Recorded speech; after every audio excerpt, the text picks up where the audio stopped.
tukiachia hiyo kazi Nairobi River Commission na ngao peke yao, tutakuwa tunawafanyisha kazi ambayo sio yao peke yao, kwa sababu huu mto ni wetu sisi, ni rasilimali yetu. Kwa hivyo unaona tunaendelea kusafisha na watu wetu wanaendelea kurusha uchafu huko, wanaendelea kuchafua. Hiyo ndio sababu unaona kuna mahali pengine watu wanaoshirikiana na sisi mto unakuwa safi, lakini wengine wanachafua na kuendelea kutupa uchafu kule. Hiyo ndio inafanya tunaendelea kusafisha, lakini bado unapata kwamba uchafu unaendelea kuwa. Ni kwa sababu watu wetu lazima tushirikiane nao ili tufanye kazi pamoja, tuhakikishe kwamba tunapata mazingira ambayo yaliongea na ngao wote, kuanzia assistant chief mpaka wazee wa mtaa na wale wa nyumba 10. Tuhamasishe, sisi tumehamasishwa hapa, lakini tunawaambia nao wakienda kule mashinani waendelee kuhamasisha wananchi wetu, waendelee kuhusisha kila mshikadau, wale ambao wanaishi karibu na mito, wale ambao wanachafua, wote tushirikiane tufanye kazi pamoja. Lakini wale ambao wanachafua kwa nia ya kutaka kuharibu, nao pia sheria iko na tutachukua hatua ambayo tutawashtaki kwa sababu wanachafua mazingira yetu. Wale ambao wanajaribu kurudisha maendeleo nyuma, sisi hatutawaomba sana. Tunawaambia kwamba kama wewe uko riparian, tafadhali anza kubomoa mwenyewe, anza kutoa. Usione tunatoa, watu wengine wanatoa na wewe unafikiria wewe ndio uko na akili kubwa kushinda wengine uanze kujenga. Hiyo hatutakubali uendelee kufanya hivyo, kwa sababu mto huo ni rasilimali ya sisi wote, sio ya mtu mmoja ambaye anataka kuchafua. Sio wewe peke yako ambao unahamishwa. Kama wewe uliingia hapo, unajua uliingia mahali ambapo hautakikani kuwa.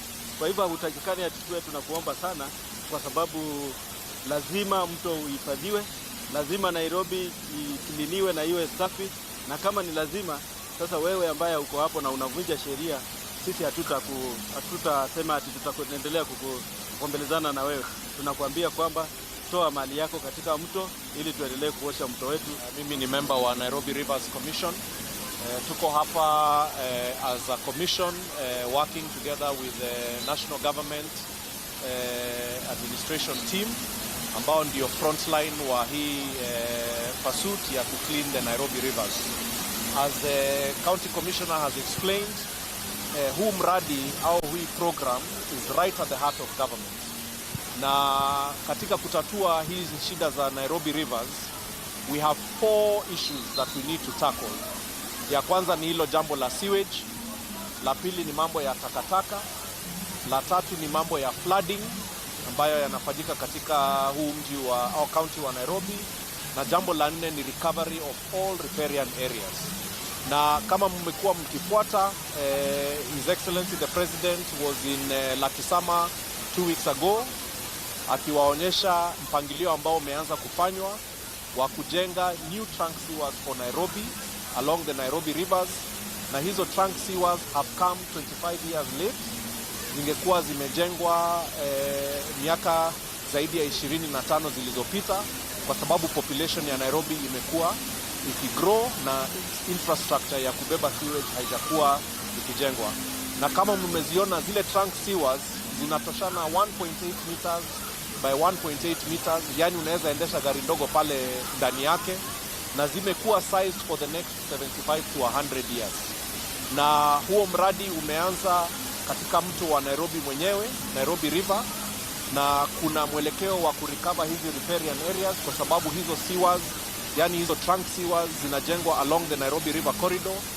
Na His Excellency the President has announced mradi wa kujenga the same trunk sewers na river engineering katika mto wa Ngong na mto wa Mathare utaanza kabla wa mwaka huu kuisha, kwa sababu bila hizo trunk sewers hatuwezi kushinda hii vita ya protect na restore the Nairobi rivers. And raining, it's now 3 hours, 4 hours. It's almost getting to 4 hours, and it's still raining. It has not yet stopped, and it has really affected my schedule. Around this place, we got stuck in a traffic jam. That's now where the hell started loose, because we were seated in the car. All of a sudden, water is everywhere, even inside the car. So it took us to save our lives. We lowered the window because we couldn't open the door, so we left through the window. Got this particular issue, which was a bit crazy on this evening. That was too much. We've tried to get out of the car. We were not able because the flood was too much. And we are here at the midnight, the morning. This is a bit crazy. We're not understanding why we have to pay for this parking, because it costs money. I think it's 70 shillings per hour or something. So I don't understand how they're not even coming here to help us. They should have a ways of helping us just to remove the cars from this water. We are stranded. The water is still filling up.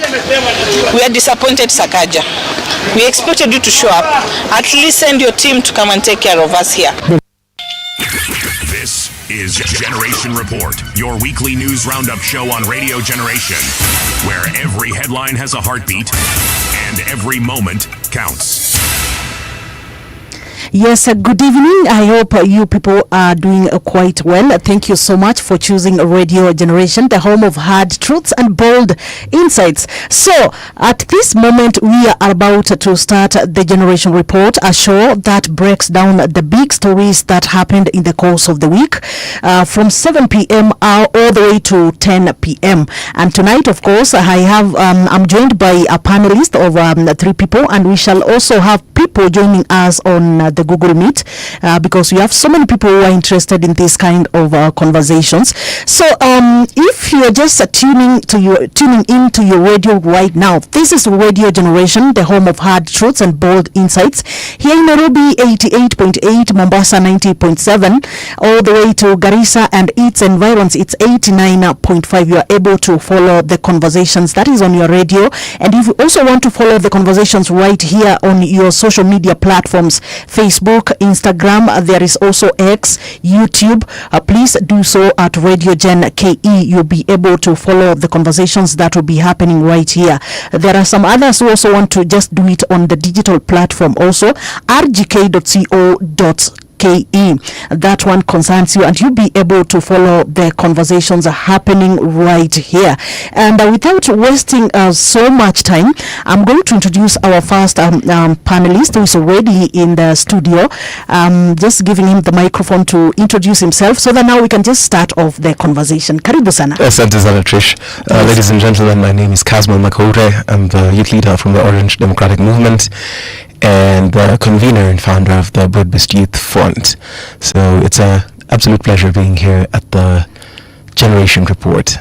Karibu sana. Yeah. Karibu sana, Kasmuel. Asante. Yeah, I'm just looking at, I've been looking actually at your story, your journey up to where you are right now. Yeah. They say you're a product of the streets. Right. A product of the streets. Yeah, I think most young leaders were emerging, especially from our generation.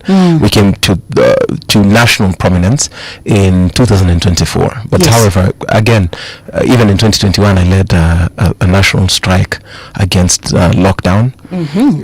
So I've always, truly, if you think about it, I'm a product of the streets. It's just that 2024 now brought it now to the absolute limelight. But yeah, I am a product of the streets. So how does it feel to not to be in the streets anymore? It's, the thing that took us to the streets was a very specific agenda, which was the finance bill. Yes. And that was kicked out. Of course, now you have to keep the eternal vigilance to ensure that whatever policy positions are taken by the government are policy positions that favor the citizens. But after that, of course, it evolved into me joining the Orange Democratic Movement, which people might say whatever they have to say, but in a democratic country, I think it's the most sustainable way to ascertaining any true sort of power. And now the change is more dialogue based, which is something that I've also made very public, is that it is important for us to interface and dialogue with the systems that be, because Kenya is not as hopeless as a lot of people try to paint it to look like. We have some problems, a lot of structural problems. I cannot lie that it's a perfect country, but it is better than most. So it's personally, and even if you look at the trajectories, we said we needed to be heard. And now I'm in a position where I could influence policy and by speaking to legislators and lobbying and trying to tell them this is why I think this is a better way. So I do not see why it's important for me to take innocent people to the streets to meet untimely deaths just for the sake of clicks. Okay, so because you just touched about the finance bill. Yeah. That finance bill, you said it was kicked out. But Yes. Later on, we saw the several of the leaders in government coming out and saying that okay, they thought they wanatuchezea akili. Tunajua what we did with the finance bill. Yeah. So majority of Kenyans, especially the young people, the Gen Zs, they say that you betrayed them because they whatever they said, like it was. I mean, they said the finance bill was not addressed. The issues that they were raising. Most of them were, to be honest. Again, I usually tell people that you cannot reduce the movement to just one person. So if we are a leaderless movement, you cannot look at a person and say that we're leaderless, and then on the other hand, if a person decides to act on their democratic right, you say that you betrayed us. What should happen in an ideally functioning movement? Unapatia mtu mwingine suti, unampeleka kinyozi, na inaendelea. How comes that it's just one person just took away all the wind in the sails? So there's also some dishonesty on that part. I feel like it's usually the coping mechanism of lazy people and armchair revolutionaries, because I am doing the best I can to change my country, and I believe that path was through teaming up with leaders like the late Right Honorable Raila Odinga, and now in a political party like the Orange Democratic Movement. That's why I'm always telling people, join political parties. Join mine. If you don't think my party is ideal, join a party that you think is ideal. But you cannot just chant from the sidelines. Slogans don't write laws. Laws are written in parliament, and these parliamentarians belong to political parties. Before we become those parliamentarians, we have to ensure that the people who write the laws, the people who legislate in the land, can listen to us. And you can only listen to a person you're friendly with, or even if you're not friendly, you're agreeable, or you have some sort of platform. So that's a more sustainable. It's an approach that I decided to take, more of institutional strengthening other than tearing down, and it's going well so far. Yes. So what's your take about around because Kenyans, the young people felt that they needed not to join any political party that has been in existence. So what about young people coming up with their political parties and now moving with this up to the leadership levels? I'll give you a clear example of why I think that is quite dishonest on the part of Kenyans. There are two instances. There was a young group of people, I don't remember, there's a bunch of young influencers, akina Rishon Dalmas, akina Anita, akina Nosim, who tried to form a party. They said, they will form a party, and this party will be for the young people, and they will champion for the rights of the young people. These people were trolled the entire time. You would think that the same young people were saying that we should have a party of young people right now. Those young people dared to dream, and remember, these were young people. They're barely out of it. I don't think any of those people is above 25. None of them is 25 of those influencers that I mentioned. That idea was shot down by the young people who are saying that we should not join mainstream parties, or we should form parties. Then came my friend Morara, who decided to pursue, and I think he's the one who got closest to forming a party. He formed Inject. Yes. He was trolled. He was trying to change the aspect of campaign financing and resource mobilization, saying that if you own a candidate as a citizen, then it allows you to, you can own the candidate, and therefore it becomes harder for the candidate to steal from you. He was trolled, he was called a beggar, he was called whatever, all sorts of things. We dissuaded and discouraged him. Now, Inject now became a shell of what it was. Then, existing politicians come and they start to fundraise. When you see people, then mnasema again that hatutaki wazee. Right? Then Maraga, who has been the president of the Apex Court, president of the Supreme Court, during one of the most corrupt regimes of the court, yeye anakuja anaanza kuchangisha yeye kupatia yeye mzee, hiyo ni sawa, that's a problem. But when Kasmuel Makoure joins Raila Odinga, that's a problem too. These same people, the same influencers, when Rigathi Gachagua gets impeached and forms DCP, some of the loudest voices go and join DCP. When they join DCP, which is led by the same person from the same system we were fighting, that is okay. But me joining ODM, which Raila Odinga was a part of, that becomes a problem. So this duplicitous nature, it just requires a lot of confidence and focus in you knowing what it is that you want. Because I was very clear that I wanted to organized within an organized political party, and I joined the ODM. So this whole duplicity. Then right now, think about what the young people are doing. They're branding themselves, calling themselves, wanasema hao ndio our former SG. Ndio nani? Our former SG, hata yeye mwenyewe, he doesn't want to form a new party. He still wants to be associated with ODM. All these young people wanamfuata. How can you be sure that he doesn't want to form a party? I will tell you why I can be sure. Sifuna continues, even as recently, you'll see a video that even when he speaks in the Senate, is not in the Senate, in this dialogue festival that was outside this past week. Alisema yeye ndio katibu mkuu wa chama cha ODM.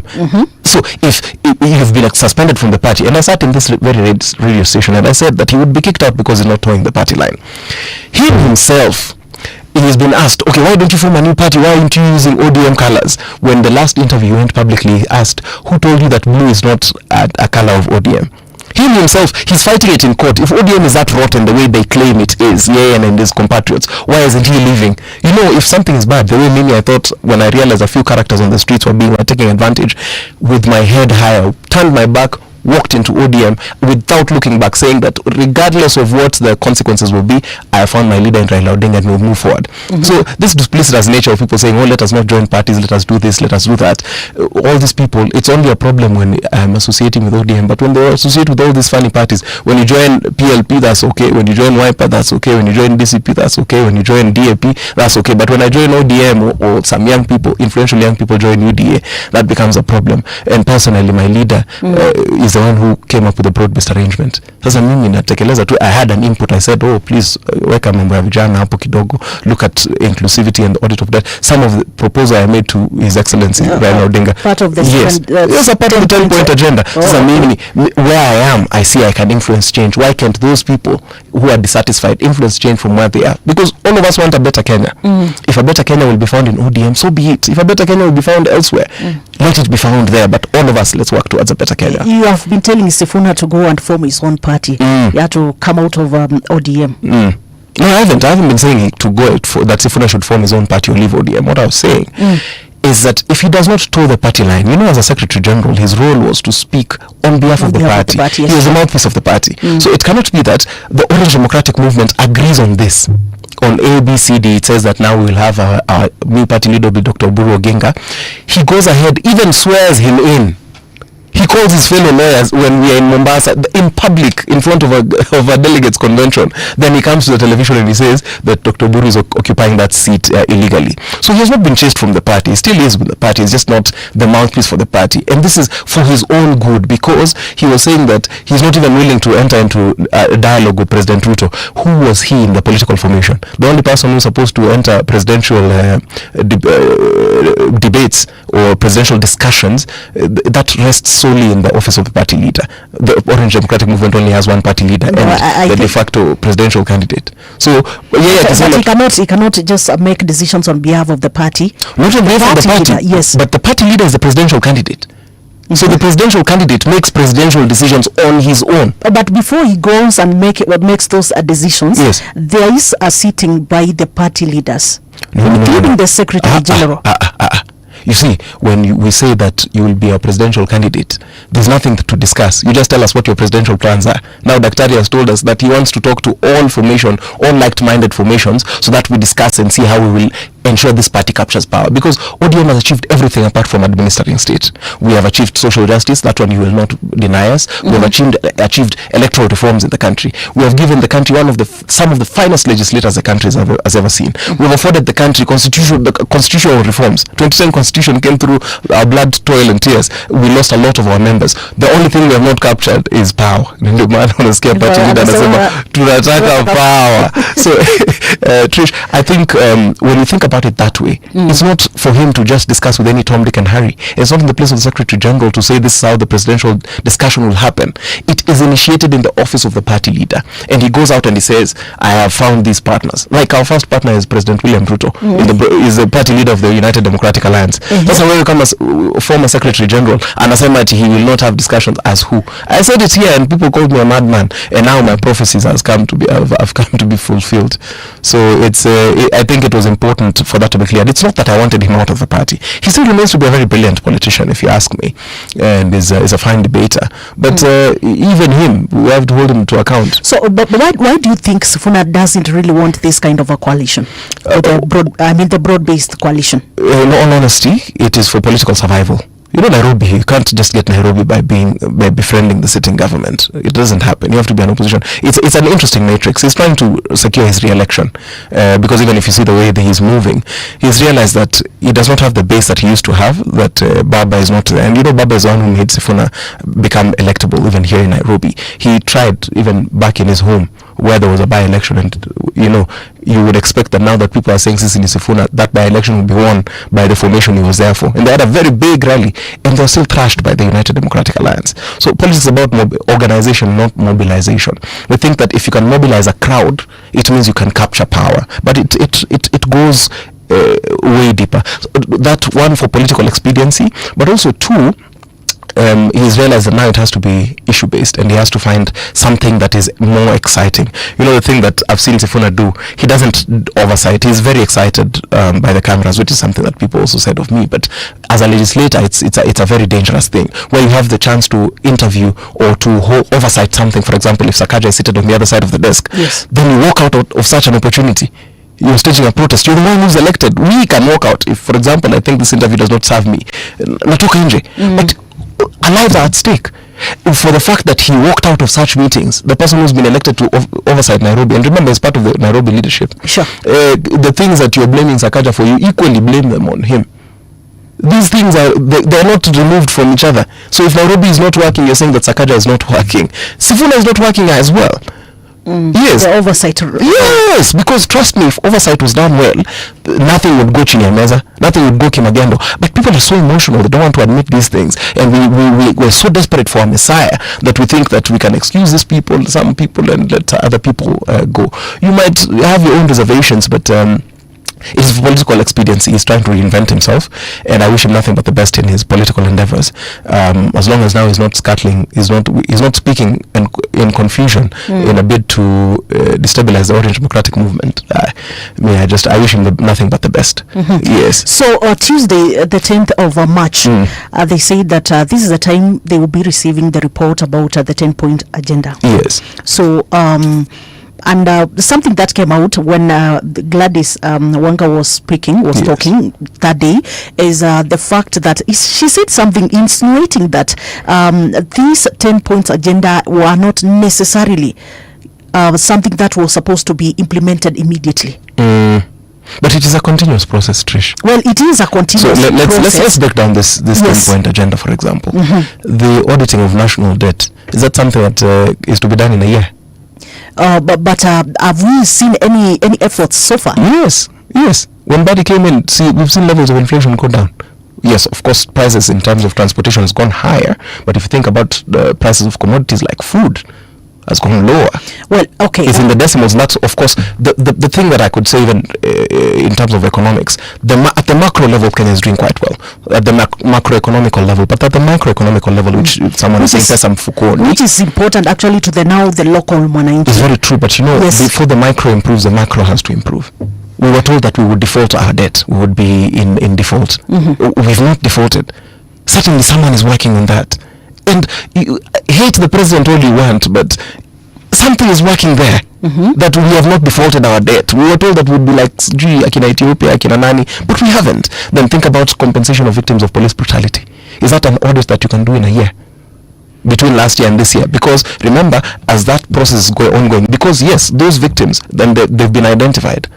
But the compensation is being fought by the same activists who are saying that compensate. The same activists who've gone to court. Can that be achieved in a year? Why do you think they went to court? Because there are reasons. But those reasons, but personally, I do not speak for that side. What I speak for is that I want to see victims of police brutality compensated. I want the government to acknowledge that these were ills. I want there to be legislation to protect the citizens from these things. And I want them to be compensated. It might not recover life, but they will get some sort of reprieve knowing that, the government, one, has accepted that this was wrong. Two, measures will be taken, legal measures will be taken against the perpetrators of these. There will be legal frameworks set out by Parliament to ensure that this does not happen. And three, you get some sort of financial reprieve. That has been blocked in court. However, our side, in the political side, we've said that we will not be in parliament, and the parliament should include it in the coming budget. That your budgeting process, you don't just go and put an item that is on compensation of victims. Yes. If you think about, for example, meaningful inclusion of youth in public life, you don't pick anyone from the street and appoint them to public office, public service. They have to have demonstrated. Youth is not a qualification for leadership. You're just young. It's like being old. You need to have. That's not a qualification. Yes. Then think about unemployment. Is it something that would have been sorted drastically in a year? But for example, we have so many young people outside here who can who fit in these offices. But are they presenting themselves? Because trust me, I'm one of those young people. I'm qualified, I'm well educated, and I think I'm not too shabby. But it's hard. You have to prove your worth. Again, also there's political calculations before you get to the meritocratic aspect. You have to, you can't just sit at home and expect that these opportunities will find you at home. You have to show yourself and organize, and the best places to organize. Even if you think about the young people who've been appointed to public service, think about a person like Fikirini Jacobs. He was found by the roadside in Pwani University by Raila Odinga after he had been chased from MMU, for example. And actually he worked for it. And he worked for it. He was actually in pole position to be a nominated senator in ODM, and he waited. He waited until now. This is when it came to pay off. Think about someone like PS Dr. F.N. Oluga.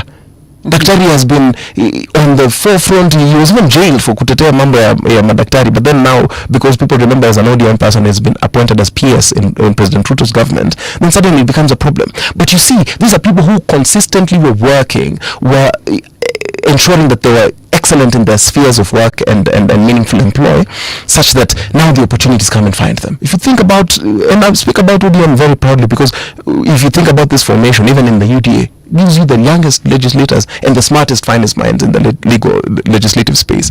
So that's why I keep on saying that we cannot sit back home and think that because you wrote a few tweets that now that the president will come and look, there's millions of us, so we have to prove our worth. If I think it's tunatoka nje, that's the way tulitoka 2024, when unasema hapana, this is what I think and this is what I think, this is how, and then you just become strategic about it. So it is a living document. If you think about him, that thing for unemployment, prudent use of our resources in the 10-point agenda. That point, yes. Whereby now the other day we saw the report about the expenditure by the State House. Yes, this is something that is Kenyans are like. I mean, how could just a State House spend this much? Yeah. Na hata mwaka hujaisha. Yes, and then we are talking about cutting costs and such things. In all honesty, I will not sit here and pretend that I know what it takes to run State House. We might just think it's just a house like any other, but then you host a VVIP in there.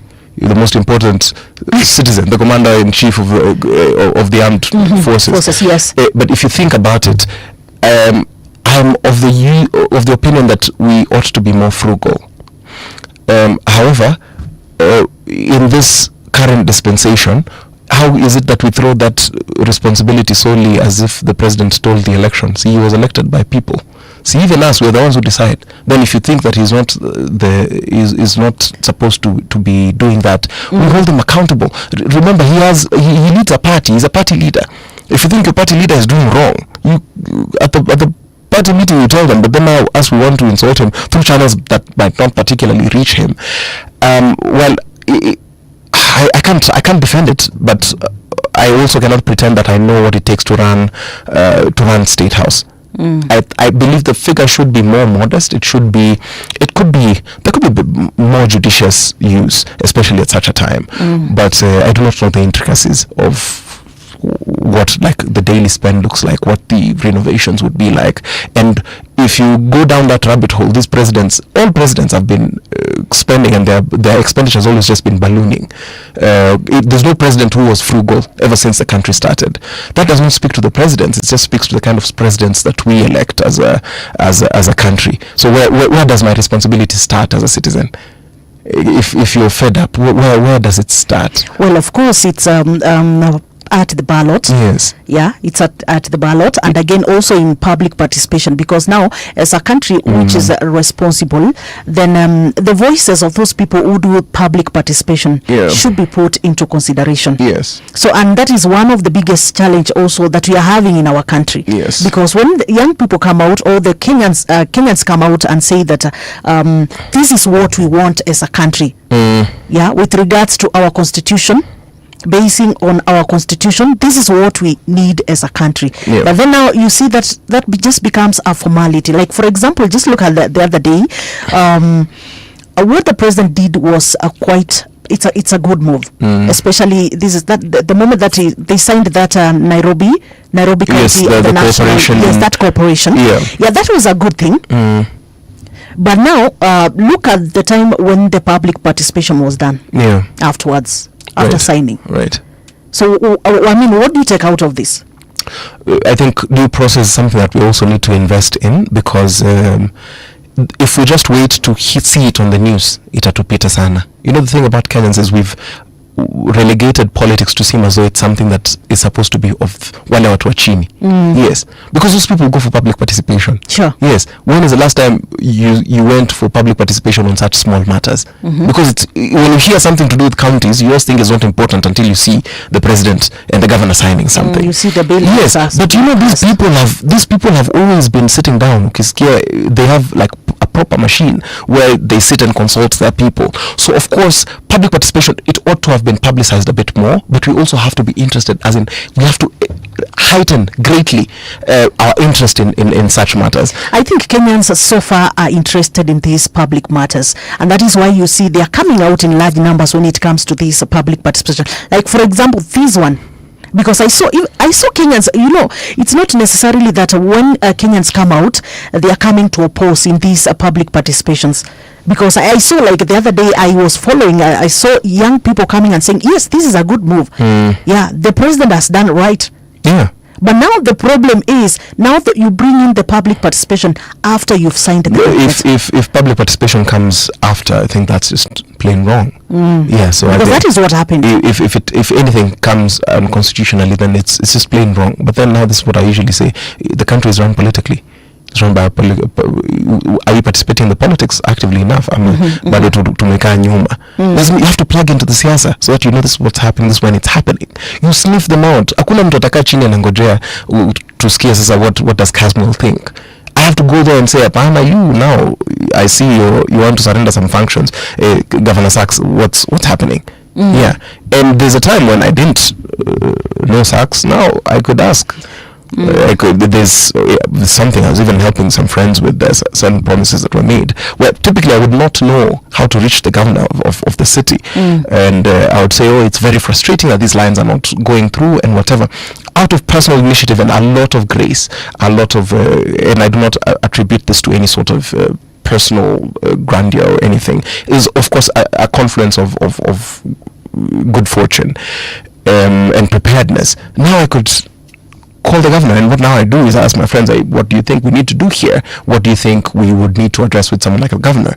And yeah, once I see those insights, whenever I get a chance to whisper a word, I whisper a word to the governor and tell him this what the young people are saying in the country. So I think it's just a matter of initiative. Again, also, politics is local.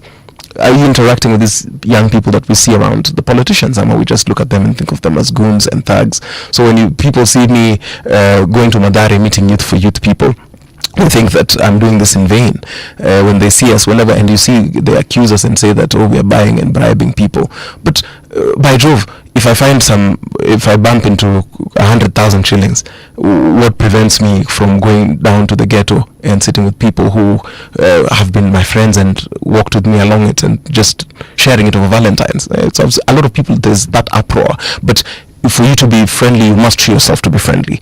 And that's what I've realized, that we have to genuinely invest in figuring out. We just have to sniff it out. Ukiona kama hii kitu inaenda kufanyika hapa and you think public participation has not yet happened, we flag it before. It cannot be that now we want to flag things after they've happened. Okay. Yeah. I think that is fair enough, because as we wait for our panelists also to join us, because some of them are joining us on our Google Meet. So I'm waiting for them to join so that now we can continue with this conversation. But before even we get to deeper into these politics, let's get back to what happened yesterday. Right. Yeah, the floods, the issue of drainage in our country, and specifically the city, Nairobi city. Yes. Yeah. So I've been asking myself that as a country, in 1 minute we are talking of severe drought. This next minute we are talking of floods. We are talking of a loss of life through floods. We are talking of loss of property through floods. So now the question that comes into my mind is, these are not things that just happen from the blues. Yeah. It's something that the government has seen happened before. Yes. Actually, it's not even about President William Ruto alone or Sakaja alone. But now as a government, we've had Uhuru Kenyatta before. Right now we are having Ruto, yes, as the president. So now the question is, how prepared is our country in terms of these things happening to us? First of all, Trish, pole sana to anyone who was a victim of yesterday's flooding incident. I think it is rather it's an unfortunate act of nature, or what in business people would call acts of God, which I cannot say that could have been regulated by any human. So to the people who lost their lives, my sincerest condolences, and to those who lost property and who are in severe discomfort, my thoughts and prayers are with you. But now we also have to look at this objectively. Nairobi cannot be reduced, the flooding in Nairobi cannot be reduced to Sakaja's 2-year term. It certainly cannot be reduced to President Ruto's 2 or 3 year term. 4 year term rather. If you think about Nairobi from colonial times, it was a place of many waters, where the Maasai were, and they called it Nkare Nairobi, I think, which meant the place of many waters, like a swamp. A swamp of sorts. Even if you think about how the colonialists settled for Nairobi, they called it a hopeless, muddy swamp. It's just that it sat strategically. It was a connecting point. It was a conduit between Mombasa and the port of Lake Victoria.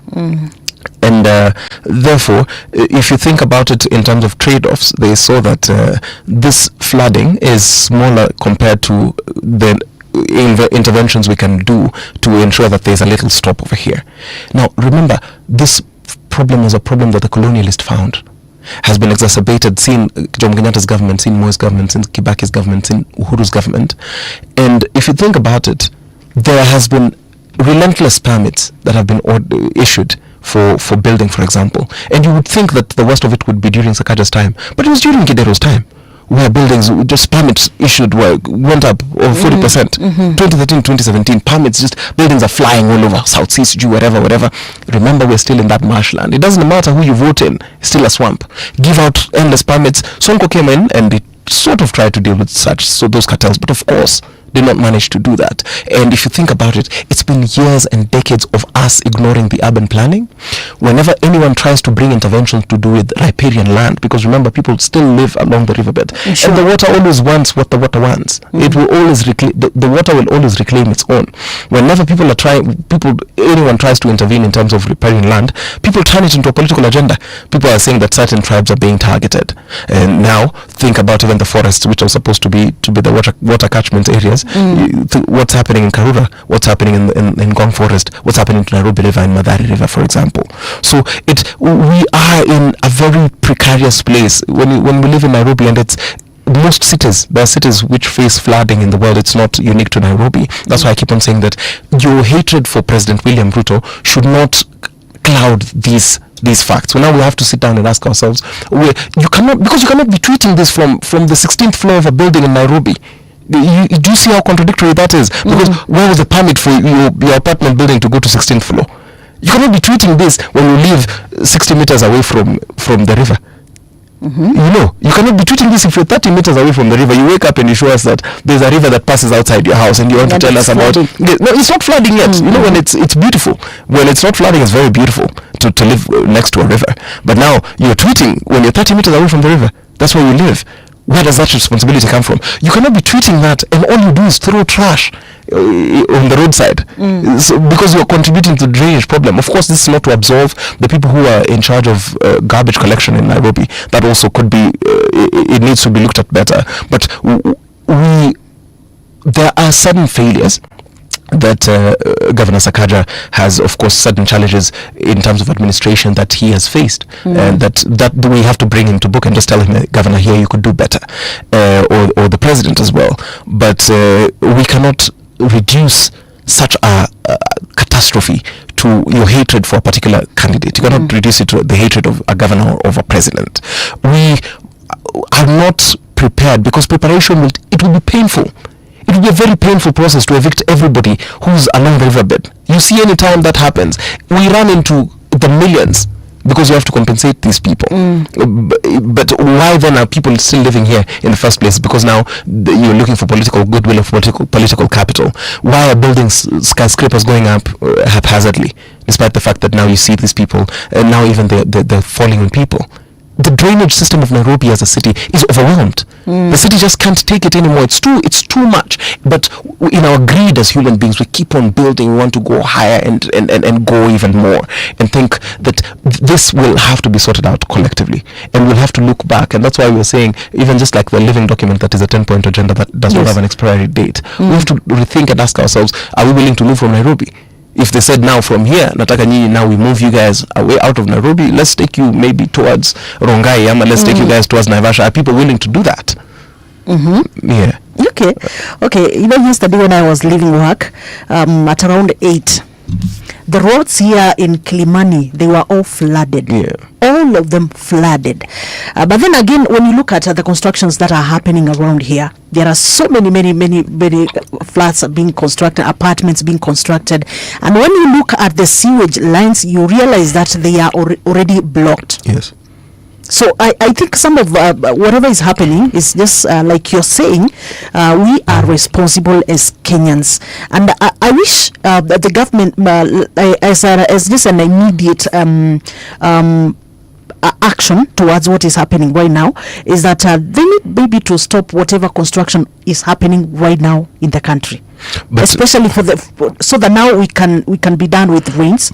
And then now they can resume the construction. That actually is sounds like a sensible intervention. But now, if someone shows you these are my permits, and I have what it takes to continue the construction. Against a national disaster. No. I'm not even saying against a national disaster, because now you see, we cannot cherry pick when the president obeys the constitution and when he does not. So of course now we have to ask ourselves, does the constitution still apply within a national disaster? Because I think we would lean more towards preparedness. And this is why even during Uhuru's time, there's a system that was designed for permits, and apparently it was hacked, and now everybody was getting permits left, right, center. You see, these are the aftershock effects that we're still seeing. So of course, in terms of preparedness, we ought to look at it in a more holistic fashion. Ask ourselves that, are we in a position to ensure that the government has the response? For example, for the NEMA, did NEMA do their job in terms of the disaster response? Because even if you stop the constructions and it's flooding and an ambulance still cannot get to a victim, construction or no construction, there's no particular response. So we first of all need to ensure that the institutions that are responsible, does the county allocated enough resources to ensure that there are evacuation teams, for example, that there are alternative settlements, for example, for the people who've been affected? Because if you stop a construction in Kilimani, now watu wameharibiwa manyumba pipeline, where will those people go? Do we have those alternative structures? Because here, the people who live in Kilimani are Kenya's middle class. They're going to be okay. We are going to be okay. It's tough. It's difficult, but I'm telling you, because I've not seen the outrage. You know, these illegal constructions that we think are illegal, they're inhumane, that are happening here. Everybody drives out in their BMWs and their Mercedeses out on this road. Nobody causes protests out here. Sisi when tulikaa chini tukaona hii finance bill hatutawezana nayo, we went to the streets. Have you ever seen anybody here in Kilimani, in Kili, going for actually for I protests? just used Kilimani because I'm giving you. That's what I'm telling you. I'm saying not even that. I'm saying in Kili. Have you seen people protesting these things? Not really. Yes, people are comfortable. They know we'll go on a road trip. Yes, until Kenyans are invested enough in their politics, we will not be able to find that transformation that we're looking for. And now we are looking for solutions that maybe would affect the middle class, and we forget the working poor. So what happens to the people who are in Mathare? What happens to the people who are kwa Ruben, kwa Njenga, that whole street? What happens to people who are in Mathare?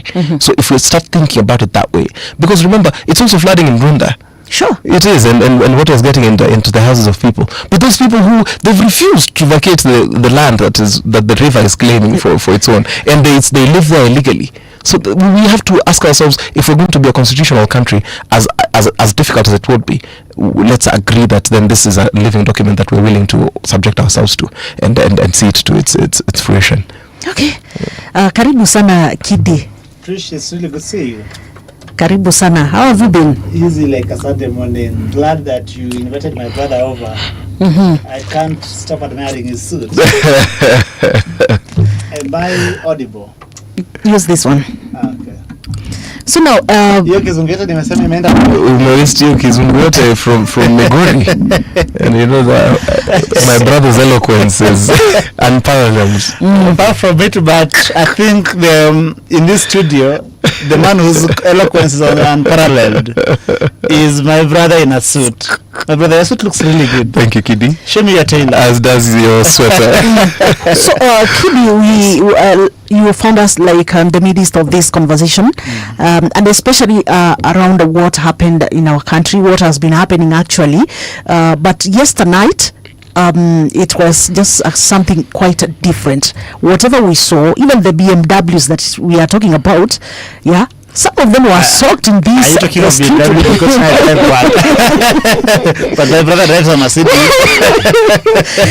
Yeah, I think the waters were not sparing either a Mercedes, either a BMW, yes, the Ritz, and every other person. Yes, yeah, so we saw what happened, and actually, as we speak right now, Kenya is mourning several people who died from the waters yesterday, and also big losses. We are counting big losses.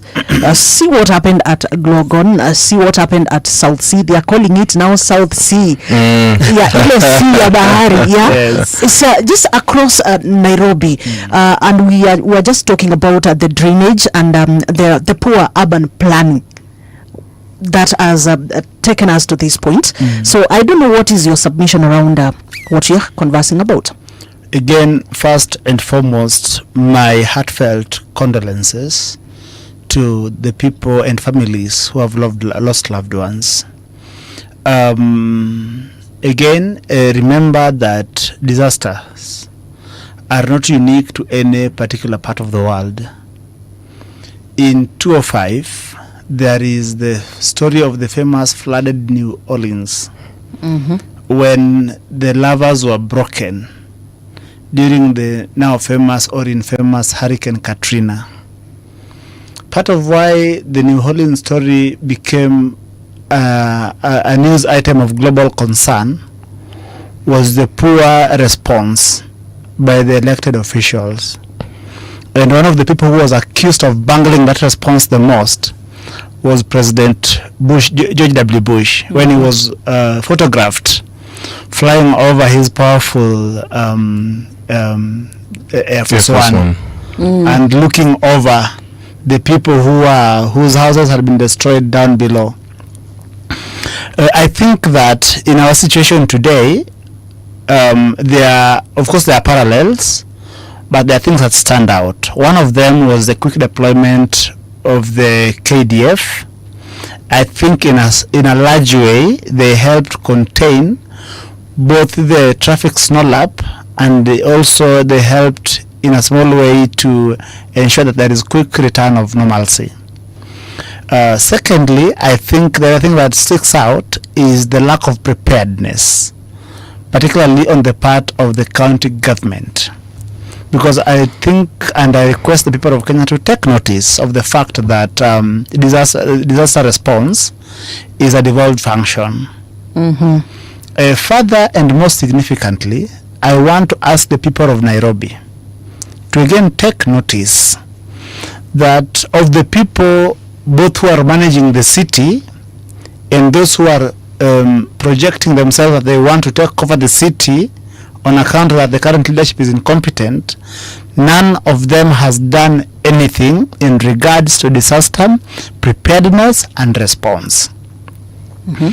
The Constitution, I think it is Article 3, that envisages that there shall be two levels of government: the national government and the county government. The Constitution envisages that these two levels of government will work in collaboration. We should have been here seeing a very intelligent bill sponsored by some of these members of parliament who says that they want to take over Nairobi, having prepared a bill on how a disaster response would be coordinated between the county government and the national government. What you hear are crocodile tears and sweet English of people who are saying that this is the end of this and that. I want to come back to the people of Nairobi and tell them that in this moment, let no single politician politicize this process. We will need a comprehensive, intelligent disaster response mechanism. We will also need to rein in on corruption that has made some of these challenges, some of these disasters, very possible. People living in riparian land. Again, President Kenyatta, to his credit, attempted to rein on this problem. But then, the very same way we have bungled war on corruption, walianza akabomoa nyumba mbili sijui tatu, ile ilikuwa Outer Ring Road, akabomoa hii ilikuwa hapo South at Mall, then the story kuishad. Apparently people say that kubomoa was being used to intimidate someone politically, and that someone is now very powerful as well in this country. So I get back to my point that when we do not pay attention to how our country is governed, when we choose to cherry pick this and that, then we collectively lose. Trish, I am a student of history, and I'll tell you that in 2003, today driving in this city is easy, in part because of the courage of our departed leader Raila Amolo Odinga. In 2004, when Raila was Minister for Roads, he came up with what was called the bypass project. It is during that time that all these bypasses were conceived and subsequently implemented by successive administrations. Kibaki will implement kidogo, Uhuru aka implement kidogo, and I think President William Ruto is also finishing some of those bypass projects, as also doing some. But when that project was conceived, there were parts of this country that were mobilized and told tunamaliswa. Juzi, not long ago, about a week or so, there is it Githurai or yes, actually this week. Yes. Yeah, this week. There is a difficult work that had to be done.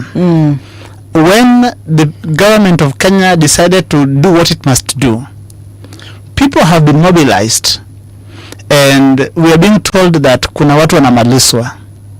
The people of Kenya must remember that this country is bigger than nefarious ethnic political chest thumping.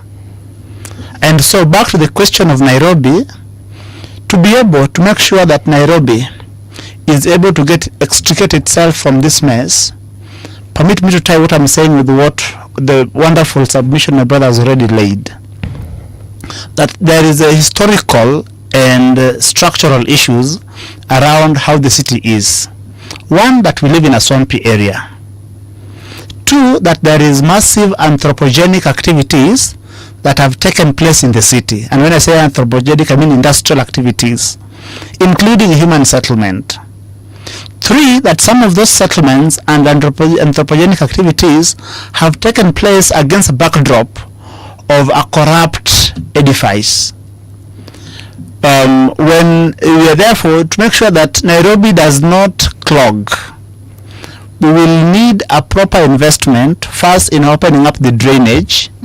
Opening that drainage will mean that some people are displaced, that land acquired illegally or settled on illegally, people must move, that where the land was not illegally acquired, where people settled in certain places with good title, the principle of police power doctrine must kick in, where the government has compulsorily acquire property and compensates people who are affected.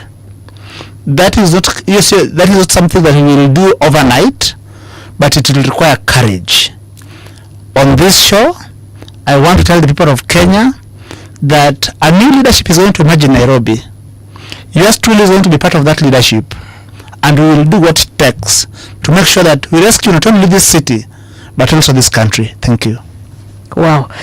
Okay, there's something that you touched on. The opposition, actually it is, I saw the opposition leader Kalonzo Musyoka, the Wiper party leader. Yes. I saw some other opposition leaders coming out and okay, no, not that one.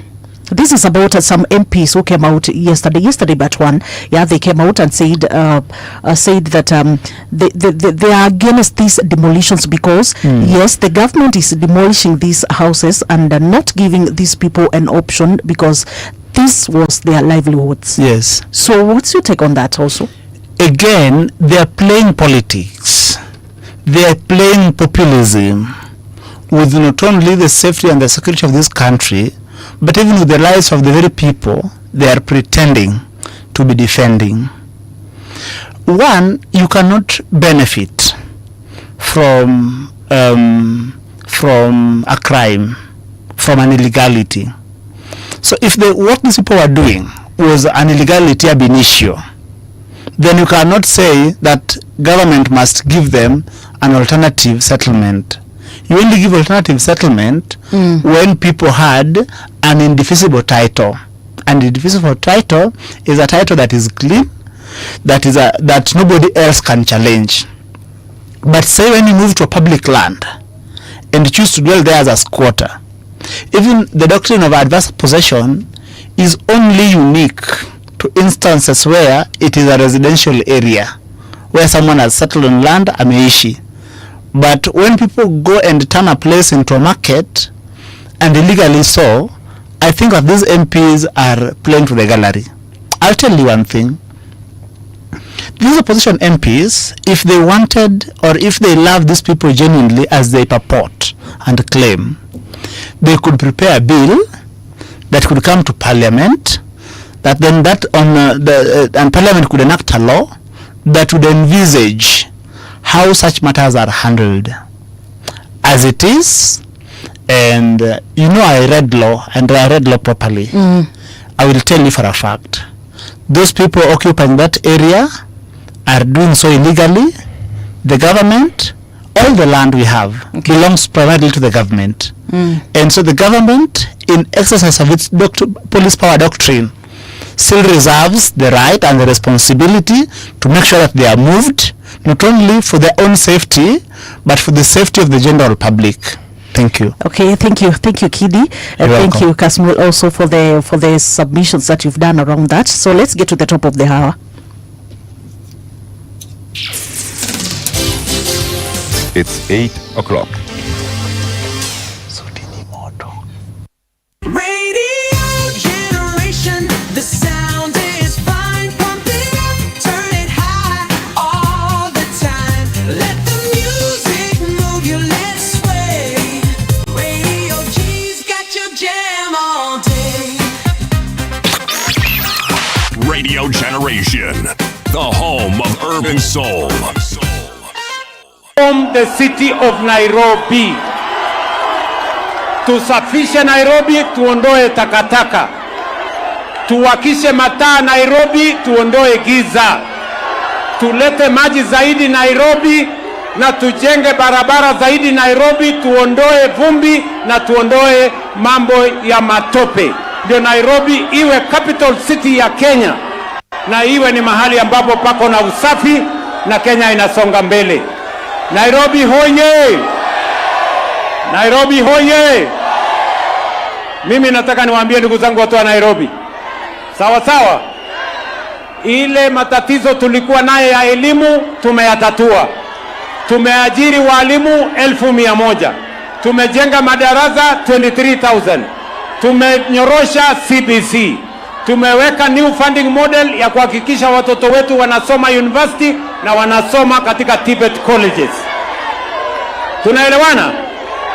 Vile vile ile mpango ingine yote ya kupanga ajira ya vijana wetu, zaidi ya vijana 1,800,000 leo wanafanya kazi, hawakukuwa wanafanya kazi 2022. Tuko na vijana wanafanya, tuko wale wanajenga markets, tuko wale wanajenga hostels, tuko na vijana wako katika digital jobs.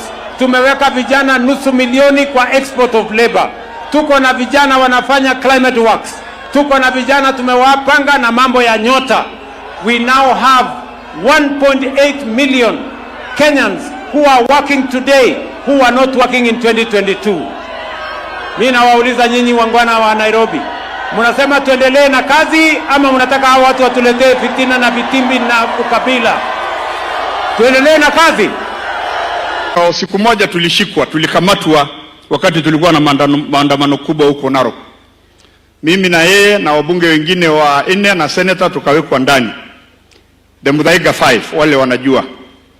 Sasa alikuwa ameona mimi natafuta, anajaribu kupiga simu nitafute bond nilipe alafu tutoke. Akaniambia bana governor, mheshimiwa, usilipe hii kitu, tutalala hapa. Nikamwambia mheshimiwa, mbona unataka tulale sel? Akasema hapa ni mzuri, hapa ni sawa. Sasa naangalia huyu ndugu yangu ananiambia tulale sel. The following day tukalala the whole night. The following day tukapelekwa kotini. Your Excellency, wewe unakumbuka hiyo kesi? Sijui ulifanya nini hiyo kesi. Ni hiyo siku moja tu tulienda, tulipokupigia simu. Hiyo kesi mpaka sasa sijaijua nini nimefanyika, ikaisha namna hiyo. Kwa joint PG ya ODM na UDA.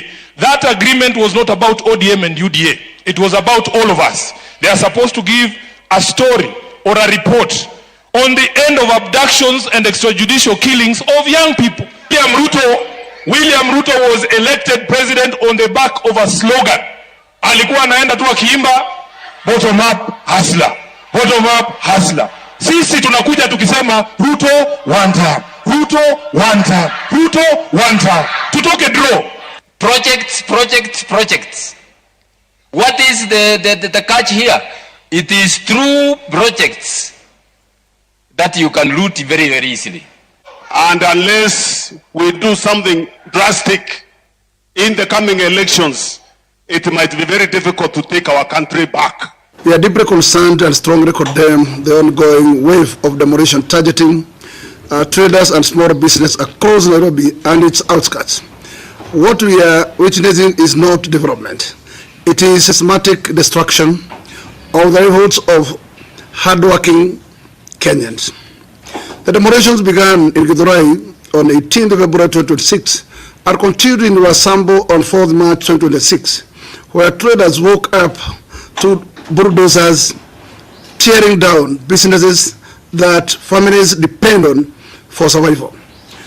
There was no consultation, no communication, and no relocation plan for the people affected. We are now reliably informed that the same demolitions exercise is being extended to Tsunami Market, Nyayo Market, Gara Market, parts of Kamukunji Gikomba, Embakazi West, Seto Cotton, and Moren, all under justification of clearing the Nairobi River corridor. Let us be clear. We support environmental protection and proper urban planning. The Nairobi River must be protected and restored.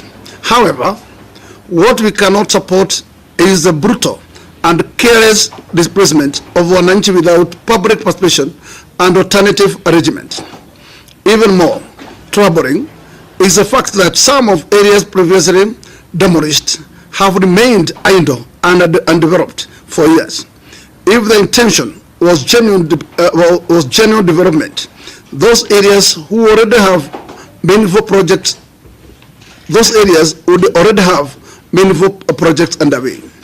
This raises serious questions about the real motive behind the current rush for demolition. Kenyans will also remember that during the 2022 general election campaigns, the current government sought the support of Wananchi with a clear promise that never again would the houses be demolished or businesses destroyed without providing alternative settlement or trading spaces. That promise resonated with millions of Kenyans who had suffered painful demolitions in the past. Yet today, the same Wananchi who believed in the promise are waking up to the sound of the bulldozers destroying their livelihoods. At a time when Kenya are already struggling with the high cost of living, unemployment, and economic hardship, the government has chosen the path of demolition instead of dialogue. Search for what really matters, the connections, the context, the stories behind the stories. Introducing Patricia Wayoa, and this is your weekly news roundup on Radio Generation, where every headline has a heartbeat and every moment counts. The views and opinions expressed on this program are those of the guests and do not necessarily reflect the views of Radio Generation. Radio Generation assumes no responsibility or liability for the interviewee's views. This is Radio Generation. Yes, welcome back to the Generation Report right here on Radio Generation, the home of hard truths and bold insights. 88.8 here in Nairobi, 90.7 in Mombasa, and 89.5 all the way in Garissa and its environs. So we are on our second hour, that is on the Generation Report, and we've already tackled some of the big stories that were that happened this week. So right now, actually, the clip that you just heard was about the MPs I was talking about, who said were against the demolitions because they said the government should come up with a solution to the people who are being replaced from those places. So that is the sound of those MPs. So we are coming back to a different topic, and this is about the infrastructure fund, the 5 trillion infrastructure fund. I remember sometimes back last year when the whole idea came up. I remember the president talking about it, but just the other day, yesterday, actually, yeah. So they passed that. The bill was brought, and we are looking at a 5 trillion infrastructure fund. We have seen people coming against it. Some Kenyans are against it because of the issue of they want to know about how transparent this fund will be operated. So that is the question that I will ask right here, and actually I would want to hear your submissions around it, starting with actually let's welcome the latest analyst to arrive in the studio. So karibu sana ndugu yangu. Thank you so much, Tricia. Yes, thank you so much. You've talked about the National Infrastructure Fund, and this is something that I think, if it's an issue of to do with the transparency, I think when we are launching something or when we are having an advent of something, when it comes to issues to do with the development of the national,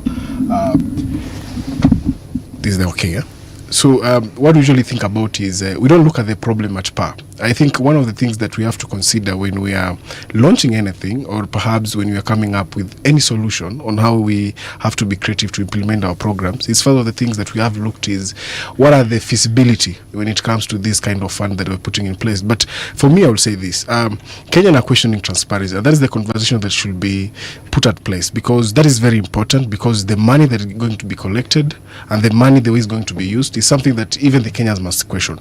But the credibility of that, again, will always depend on how that money is used. And that money is very self-explanatory. It's a money that we're going to use to ensure that we have this a dream of having a vision to have the country of a kind of a Singapore.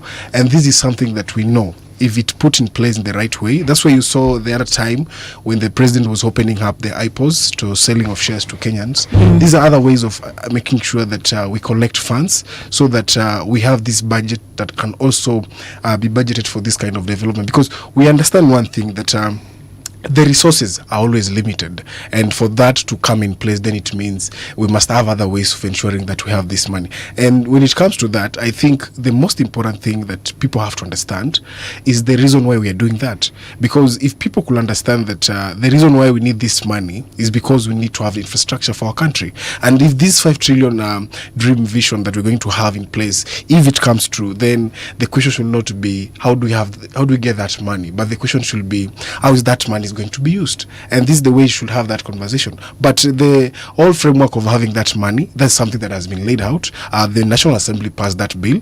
It is waiting for the presidential ascension, and now it becomes into work. And that you see the places that things are going to work. Because remember, for our country, there are a lot of things that are lacking behind. And for us to come to that place that we need to be, because of the issues that we need to correct since things that have happened since independence, then it means that this money should come in place, and to ensure that whatever the kind of initiative that we are taking, and the other ways of ensuring that we have this fund, is to also make sure that accountability is on place and money is going to be used in the appropriate way. And that is something that Kenyans must be assured of that. And in case of any issue, we will always question it. But let's first of all have this infrastructure in place and see the way we can collect this kind of revenue to fund these bigger projects that we are predicting and we are putting in place, so that we may have this dream of having this country moving forward. And I think that is very self-explanatory, and I'm assuring Kenyans their money through the Ministry of Treasury, it will not go anywhere. It will be used with the purpose that it intended to be used for. Okay. Yeah. Okay. Thank you for your submission. Let's hear from Kasmuel. Because Kenyans have a problem with how the accountability and also the transparency of how these funds are being used. Because looking back at what has been happening in our country, like right now we are paying debts, and part of the debts that we are paying, some of it is odious debt. We all know that debts, something that was borrowed on behalf of the country, but cannot be traced in the economy of the country so far as we speak. So when Kenyans are asking, why do we have to create this fund, and how transparent will it be? I think they are justified. So I don't know, what is your submission around that? I think it is justified for any Kenyan to ask where money will come from and how it will be expended in the economy, especially if that money comes from the tax revenue. I think it is important for people to question. However, I would also like to posit, now that you brought the subject of odious debt, I still want to bring the responsibility back to us. Currently, some of the people that we are touting as revolutionaries are the same people who took this odious debt. The biggest beneficiaries of the odious debt that was taken, the Eurobond, for example, the Panama Papers, those are currently the people that Kenyans are telling us these are the people who are supposed to deliver us from the economic situation that we're in. A very interesting argument for that National Infrastructure Fund, of course, beyond the fact that it will reduce our over-reliance on borrowing. It allows the country to be an active construction site, which I think President Ruto has done rather well in terms of ensuring that there's always some construction happening in the country. The inequality, the marginalization, in quotes, conversation that people have been having, where there has always been skewed development in the country, I think that addresses it rather well. Where I did not see any qualms when Thika Superhighway was being built, and I do not want to read too much into it, but remember that it's the same ethnic jingoists who are turning a blind eye on the construction of the Thika Superhighway who are currently questioning the implementation of these projects elsewhere. There has been a trend that has been perpetuated in this country ever since we got our independence, where there has been negative organization, especially along ethnic lines, where the politics has largely been that of skewed development, and you will find that there are certain areas in the country that are more developed than others.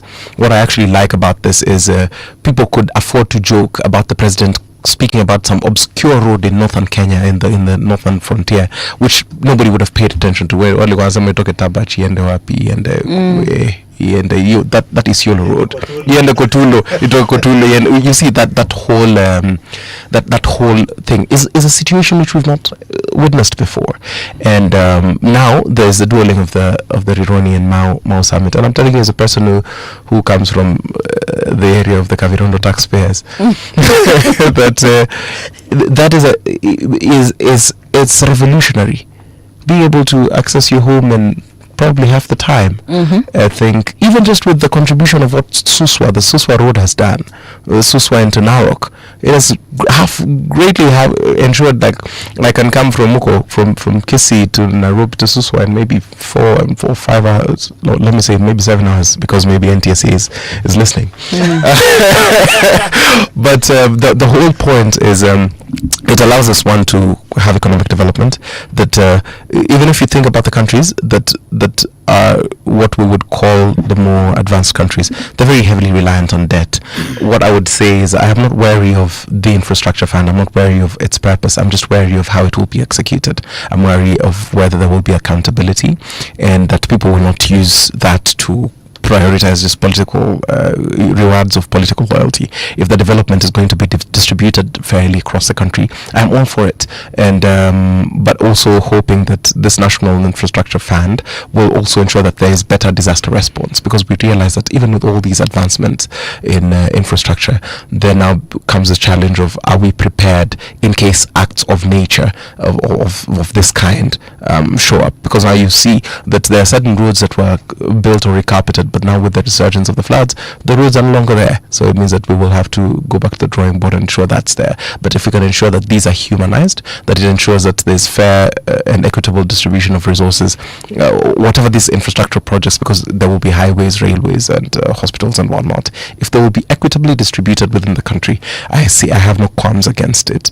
And if they can be held in an efficient and transparent way, if they will encourage positive planning and privatization, the PPP that people are talking about, if they tell us how this can reduce our over-reliance on borrowing and show us how the debt will be financed, I don't think this is a bad thing. It's just that the government also needs to do a better job in communicating how, the why, the where, the when. That is something that I cannot hold for because I do not hold brief for the government, but I am not opposed to the creation of a fund. Akidi, we have seen before, we are talking of the odious debt. We have also seen the different programs by the government. And later on, most of the time, we end up with the funds not really being fully accounted for.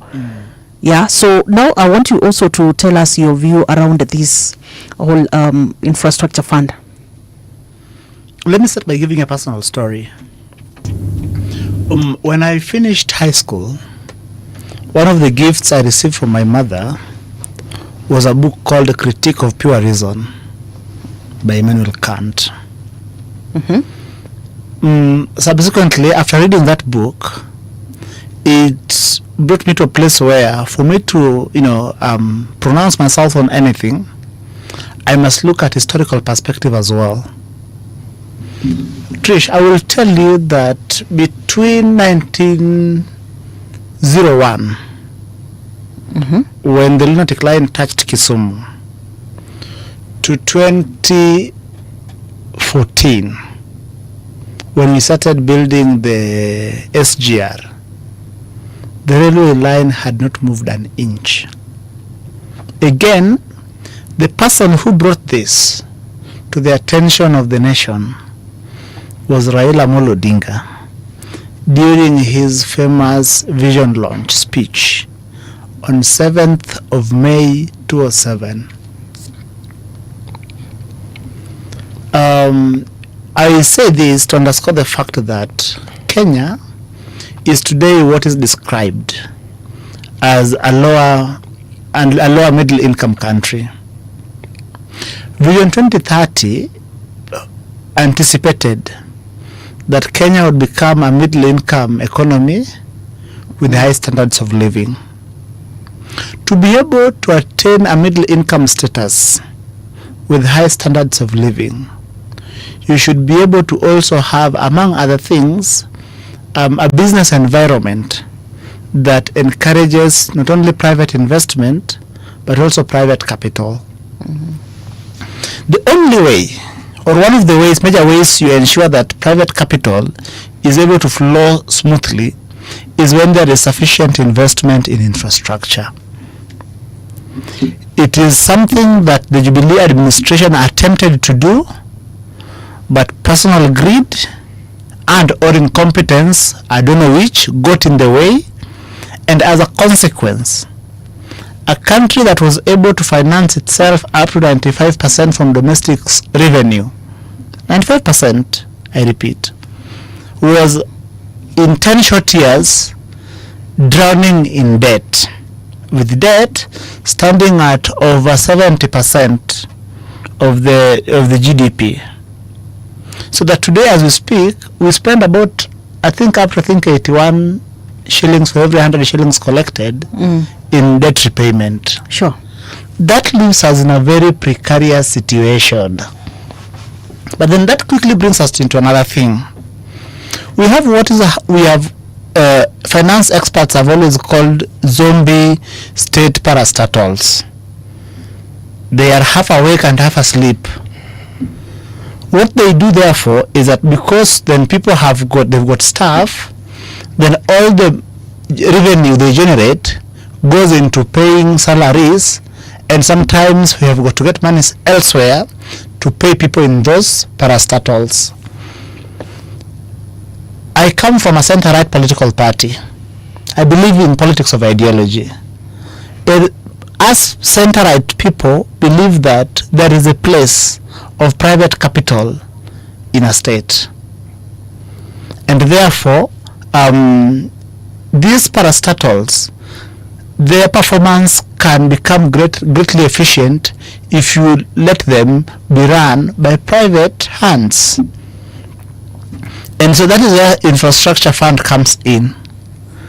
That when some of these companies, some of these parastatals whose potential we've been unable to realize in the last 10, 20, 30 years because they are in the zombie state, because their full potential has not been realized, because they do not produce at optimum. If we put them in the hands of private investors, number one, will be motivated by the forces of demand and supply, because an investor has got to get return on investment. So what I see are two things. One, while these parastatals would be run we anticipate that would be run much more efficiently, we see a real chance of creating jobs. But over and above creating jobs, as we liquidate these parastatals, I looked at the bill and we are looking at raising between, is it 300 to 600 billion within the first year? Sure. Yes, Brian is confirming that let's talk of 600 billion within the first year.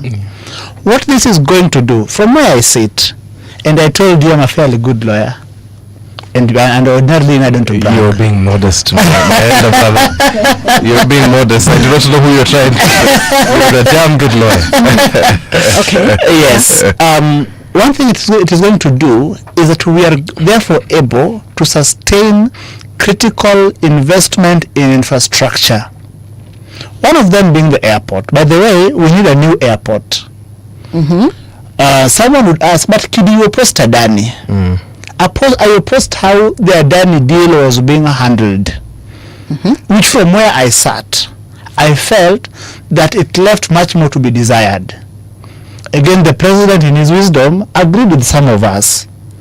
But on what should be done, especially what he is doing with the infrastructure fund, to be able to develop this country without auctioning our sovereignty or putting our sovereignty in the hands of third parties and other multilateral institutions, I think is a brilliant move that we must support. But while at it, there are general objections that have been raised by the Office of the Auditor General, that have been raised by opposition figures. I am requesting, and of course now the bill is before the president for assent. Yes. I looked at the bill. They also removed the involvement of the finance, of the treasury, cabinet secretary. I think those are things that we can fine tune. But I think the novelty of the idea is something I cannot sit back and watch politicians politicize. Thank you. Okay, I think like we said, the idea is good. Yes. And everybody would want good roads, would want good infrastructure in the country. Yes. But now the question. Yes. And it is it is part of the issues that you've just raised. The issue of the treasury not being involved there. Yes. Yes. Yeah. The issue of we've had the issue of that transparency, because that is all Kenyans want. That is all that Kenyans want. So but there has been a question around what is the work of the ministries that are supposed to do this work? Will there not be that overlapping of roles and responsibilities, and what happens now to the financial aspect of it? I think it is James Buchanan in his theory of public choice theory, who says that one, there is no benevolent government. That what you have are self-interested people running the state, and in pursuit of their personal interest, there is also the fulfillment of the public interest. As collateral, yes. Yes. But I think that we must get to a place where we must remind all actors in this process that you do not throw the baby with the bathwater.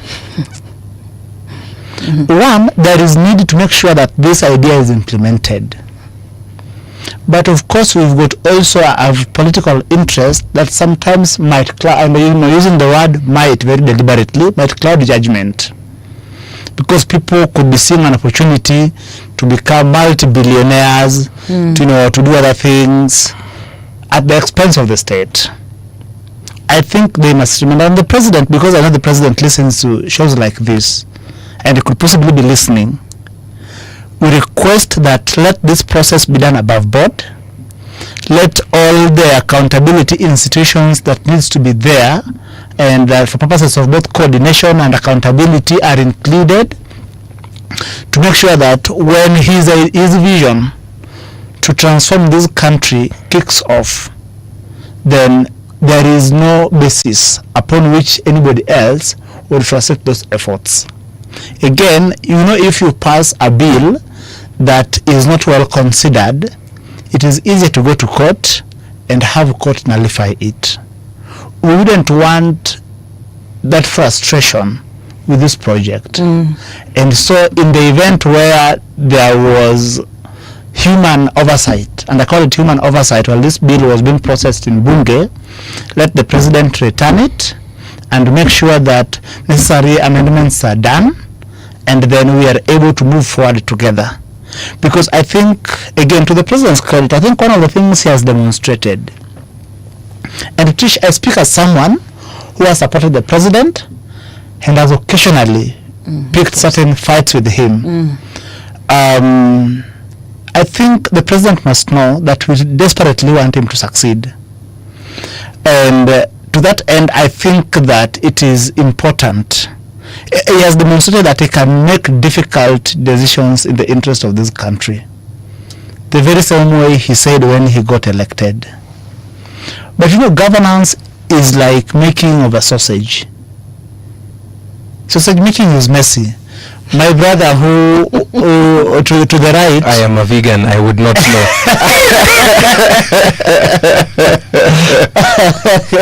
I thought you'd know, but Brian knows, because he comes from a place where the... Sausage making is messy. If you are aware sausage is being made, you possibly would become vegan like my brother in a suit. But sausage is very delicious. So in the course of him governing in the last 3 years, of course he has had to grapple with sausage making. Bits and pieces of it, fairly unpleasant. Those unpleasant parts has made some of us occasionally pick fights with him. But I think that because we believe that the president genuinely would want to transform this country. That which must be done, and in this bill, let him ensure that the Treasury is involved, and all the concerns that are raised by the Auditor General, that they are not trashed. Because in so doing, he must, in him playing above board, he is setting a precedent that even the next administration should then follow to make sure that the gains we make in this last 10 years are not undermined by the next administration, like the previous administration undermined the gains we made under President Kibaki. Thank you. Thank you. I don't know whether you have anything to add. I think the thing that Kidi has been immensely blessed with, apart from an incomparably brilliant mind, is stellar gift of the gab. And I think it comes to a point where we have to arise to the call for us to be nationalists. And he raises very important points that these are shows and these are conversations that consumers, any serious consumers of intelligence, must listen to. And the National Infrastructure Fund, if I were to speak to the President directly, to President Ruto, the National Infrastructure Fund is something that could very easily define his legacy. If you think about it, that's true. If done right, he doesn't need to do anything else. If you think about it, just with the current interventions as they are, and so, because if you think about it, it can ensure that our debt dependence for big projects goes significantly lower. So that our need for airports, we'll have appropriate partnerships, and the private investments that we've been talking about, it can attract the sensible, reasonable ones that are locally based, and even in achieving our goals for Vision 2030, that becomes very, very important. If you also think about delivery, if you think about projects, you can stand and just point at projects, because once this is rolled out, it becomes one of the grandest things, and also is better plan gets achieved through this. But without strong oversight, transparency, and strategic planning, this can also be his political Waterloo. People might misuse it, might politicize it, might, if the right personnel is not employed around it, it might be wasted on low impact projects. So public trust and President Ruto's legacy depends on the disciplined execution of his plan, and that's why I'm very keen, because as a member of a party in the broad-based arrangements partnerships, it is important that it is desperately important for us that he succeeds, because if he succeeds in achieving that Singapore dream that he dreams of, we achieve a better Kenya with significantly better standards of living, where every one of us can live with the base levels of dignity. For the President, I think I would just say that if we ensure that there is independent oversight for this, there's clear reporting of the projects as they are, that there's balanced county and national priorities. If done right, this fund is the fund that will build the Kenya that we aspire to. The Singapore dream through Canaan, of course, the prosperous, connected and resilient Kenya that our president talks about can be achieved through this National Infrastructure Fund. So we should not just look at it pessimistically. Our love for our country must supersede our hatred for certain political players. Okay, you just reminded me about the Hustler Fund and some other funds behind there. We will speak about Hustler Fund. Yes, right. It just reminded me, because actually the Hustler Fund really defined President William Ruto when he was coming on board, and we were like, oh, this one gonna work. So now we are so much worried about this one. Now this one involves trillions of money, taxpayers' money. So that's why. Okay. You want me to address that before you come to my brother? No, let him just respond if he has anything to add around that, and then now you can. When it comes to issues to do with Hustler Fund, the entire framework of that Hustler Fund was to look things at the flipper side of it, because we knew that one of the things, before even the Hustler Fund came in place, one of the first things were done was to ensure that all those Kenyans that were listed under the CRBs were already be cleared, and that was something that was intentional, because for the country to have a culture where people can save money, where people can put money aside for other things for the future. There were frameworks that were supposed to be intervened. And when you look at the Hustler Fund, for instance, I will use somebody that maybe per day takes something like 1,000 bobs from the M-Pesa side of it. So you remember that when you take that amount, there are certain percentage that go to your saving. And then there's amount that goes to your direct to your M-Pesa charge. And this is where they encourage people now to have the system where they can save. But remember, the Hustler Fund was not same as Fuliza, because the type of the overdraft itself is so low when it comes to issues to do with how much you take and how much you pay later, because the interest actually is 0.001, which means that the amount that you have taken and the amount that you are paying is a little bit of even what you are paying is so low, so for yourself. So the Hustler Fund actually was not targeting all Kenyans. There was specific segmentation in our demographics, specifically people who move to acquire a certain amount of goods on a daily basis. And these were people that we were targeting, specifically Mama Mboga, Boda guys. But if you have money, then you're not our target. But also if you want to use that Hustler Fund, it was okay to be used. So sometimes some initiatives, same as Tunyota, they are not targeting the entire population. There are specific people who needs those kind of intervention that we are targeting. And for instance, for that case, then it means the service is good for them. And if it's not good for you, then it means wait for your package. So sometimes we need to differentiate how we question things, but at the same time is also to see the intention behind why people are doing this. So sometimes we hear the opposition saying that the amount even given for Nyota Fund, it's very low. But sometimes you ask yourself, do you know that somebody somewhere just need 1,000 bob to make things move? So people who buy things like groceries. So sometimes we need to differentiate how much the cash flow goes to people. And remember also, for the economy itself to work properly, there are things called economical stimulus. That's why you see for the country also to be well off in terms of this kind of issues.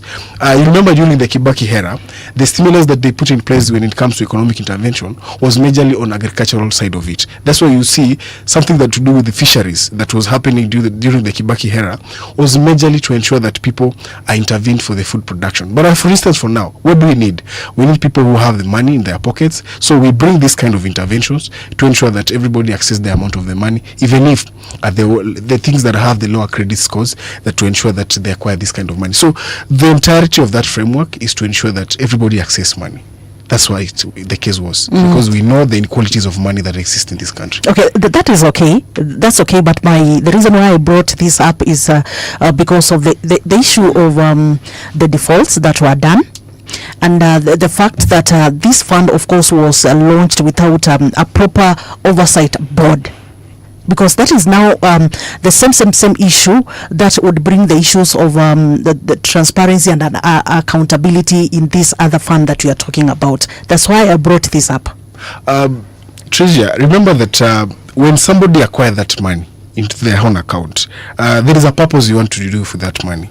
There's a situation that you are in, maybe you need that kind of cash. So I do believe people defaulting, not paying this is something that we have not cultivated enough to the issues of having credit and paying it later. Because I think that is from the moral point of view. Because you cannot use money and accept to go away with it. You have to granulate yourself and say, because I've used these 500 shillings, it is my responsibility to pay back. Because at a certain point, I'll need that money to acquire for other purposes. So this is something not only that goes to in terms of having the framework. I think these are things that come with financial literacy. You don't have to be told you need to pay 500 shillings. I think with your own conscience, you can say, this 500 that I've taken as an overdraft, I need to pay it. So it's the same thing that we will say that you don't have to be told not to be corrupt. Yeah? No, corruption, that's a different story. This comes from the accountability point of view. Because the little things that the laws know has no cure, these are things that we're asking ourselves. If we cannot be in the discipline enough to pay 500 shillings, then you're so dangerous even to be given a position to run a whole budget for a constituency or a country or being a governor for a county. So these are things that Kenyans usually see as a simple things by them. But these are things that are built in our moral authority. Because how is it that you cannot pay 500 shillings that as an overdraft, that you're being given for free? Yeah, government is making an intervention, but for you now, you're defaulting from that debt. Even me myself, I can be like, why am I even acquiring these 500 shillings I cannot pay? Because these are things that we need to ask ourselves. Are we literacy enough to know that this overdraft that we are taking we need to pay it back so that any other person who want this money to pay it back, because this situation also goes back to help. I can tell you how many students that have finalized their academic in universities and defaulted from their help. There are many. Some might even have jobs that are paying well, but they don't even take a chance to pay that money. So these are things that we have not cultivated in ourselves. Okay, I would have equated the government with the Bible story that says, that talks about those young men who are given the talents to go and work on them. And because this one was given the smallest, he said, I cannot account for this. I cannot, I mean, sitajishughulisha hata kidogo. So now, about the government, if you cannot be responsible, you cannot be accountable for that little that you have. So the little here being the Hustler Fund. What about this big project that we are talking about, the 5 trillion infrastructure fund? We are also talking about other funds like the Nyota Fund. Yes. We love our country. And one way to show your patriotism is to make sure that certain abnormalities that we experience in daily life we need to also to have the bare minimum of itself. And you see, the National Infrastructure Fund is a 5 trillion plan. And the way we are raising that fund is not majorly from the people who want to give us money and not be paid. This is a way, the mechanism of that through privatization, selling of shares, and having intervention on place. Remember, even the board for that fund, it's very unique actually. You're going to have independent directors, the chairperson, 2 advisors from the development bank. All of this is to ensure that the way we are going to oversight that kind of a fund is very transparent.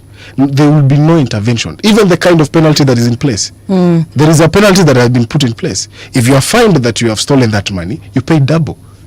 Do you know that? Okay. That's why you're informing Kenyans about this seriousness, about this fund. Okay, let's hear from Kidi. Kidi, you had something to say around that. Hustler Fund was destined to fail, and I'm glad that we had to change course quickly and moved to Nyota Fund. Hustler Fund, remember that the time the president was coming in, a lot of young people were under very serious economic strain. Because remember, around that time, we were just grappling with the post-COVID recovery. So then what happens, then we say that we needed to extend help to the lowest, the little man in the street, the little man and woman. Truth is, there are people who wakes up in the morning, and if you give them 500 shillings or 1,000, that is enough to alter the economic dynamics in a positive way. Of course, not like the people in this panel. But then something else happened. That, remember quickly, soon after the president was elected, there was a political mobilization that was centered around the post-election fallout. That political mobilization, part of it was directed towards Hustler Fund, where the people got themselves mobilized against repayment. And people like not our brother, let me just call him Ndugu Paranya, in very many rallies told the people not to repay. As a consequence, it poisoned the climate. And so when young people were getting money from Hustler Fund and not repaying, it had a consequence to it. As a consequence is that by the time I think it was discontinued, right? Yes. By the time it was being discontinued, I think statistics was indicating that close to half of the money had not been repaid. And I think a decision had to be made. So I think that it is a reminder to all of us, and my brother Kasmir has captured it very brilliantly, that our hatred for certain political figures should not make us oppose everything that is being done. And if we have to oppose it, let us oppose it because we think that we have got a greater idea that a good idea should give way to or for. Because as we've always been taught is that a good idea gives way to a better idea. But when you sabotage an idea for purposes of short-term political gratification, it underscores just how you don't love this country. There was a language I wanted to use, but I remembered that possibly my mother is listening. The views do not represent the views of Radio Generation. Yes, well, it could, but my mother, is a good, honest deaconess. Yes. Yes, I don't want her calling me after the show. Okay, Yes. because of course there were claims that some of these funds or these projects, actually specifically the one for Hustler was for political mileage. Yes. Same as what is happening currently, the infrastructure funds, the developments that the president is launching all over across the country. Yeah, it has been looked at as a political token or for political mileage. Kasmuel, anything around that? Again, before my brother Kasmuel comes in, let me say this. I was at the PDF, and I know the person who made that statement, that these projects are, again, I think that some of the leaders who are seeking to unseat the President William Ruto must also turn their eyes inwards and reflect and ask themselves if they really understand what they are saying. Because it is not just enough to say that, say for instance, and let me be more direct. Chief Justice Emeritus David Maraga surprised a lot of us yesterday, because while he presents himself as the candidate of constitutionalism, while he was speaking at PDF, he demonstrated that he does not properly understand how the political economy is structured, and that is a serious red flag, because then the way he speaks, even about these projects, it presents a lack of understanding of how these projects are designed and implemented.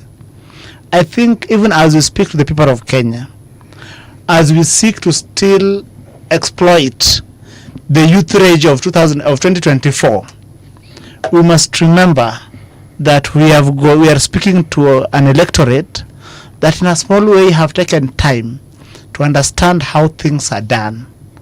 And so back to the question of the Hustler Fund, let me say this.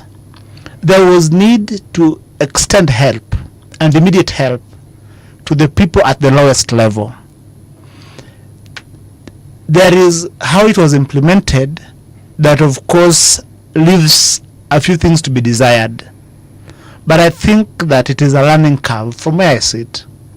It is a learning curve. And even as we do implement the National Infrastructure Fund, I think those lessons must be consolidated and help us make sure that we run an efficient system. Thank you. And actually it felt like if my elder brother Kitty was not going to mention it, I was going to mention it.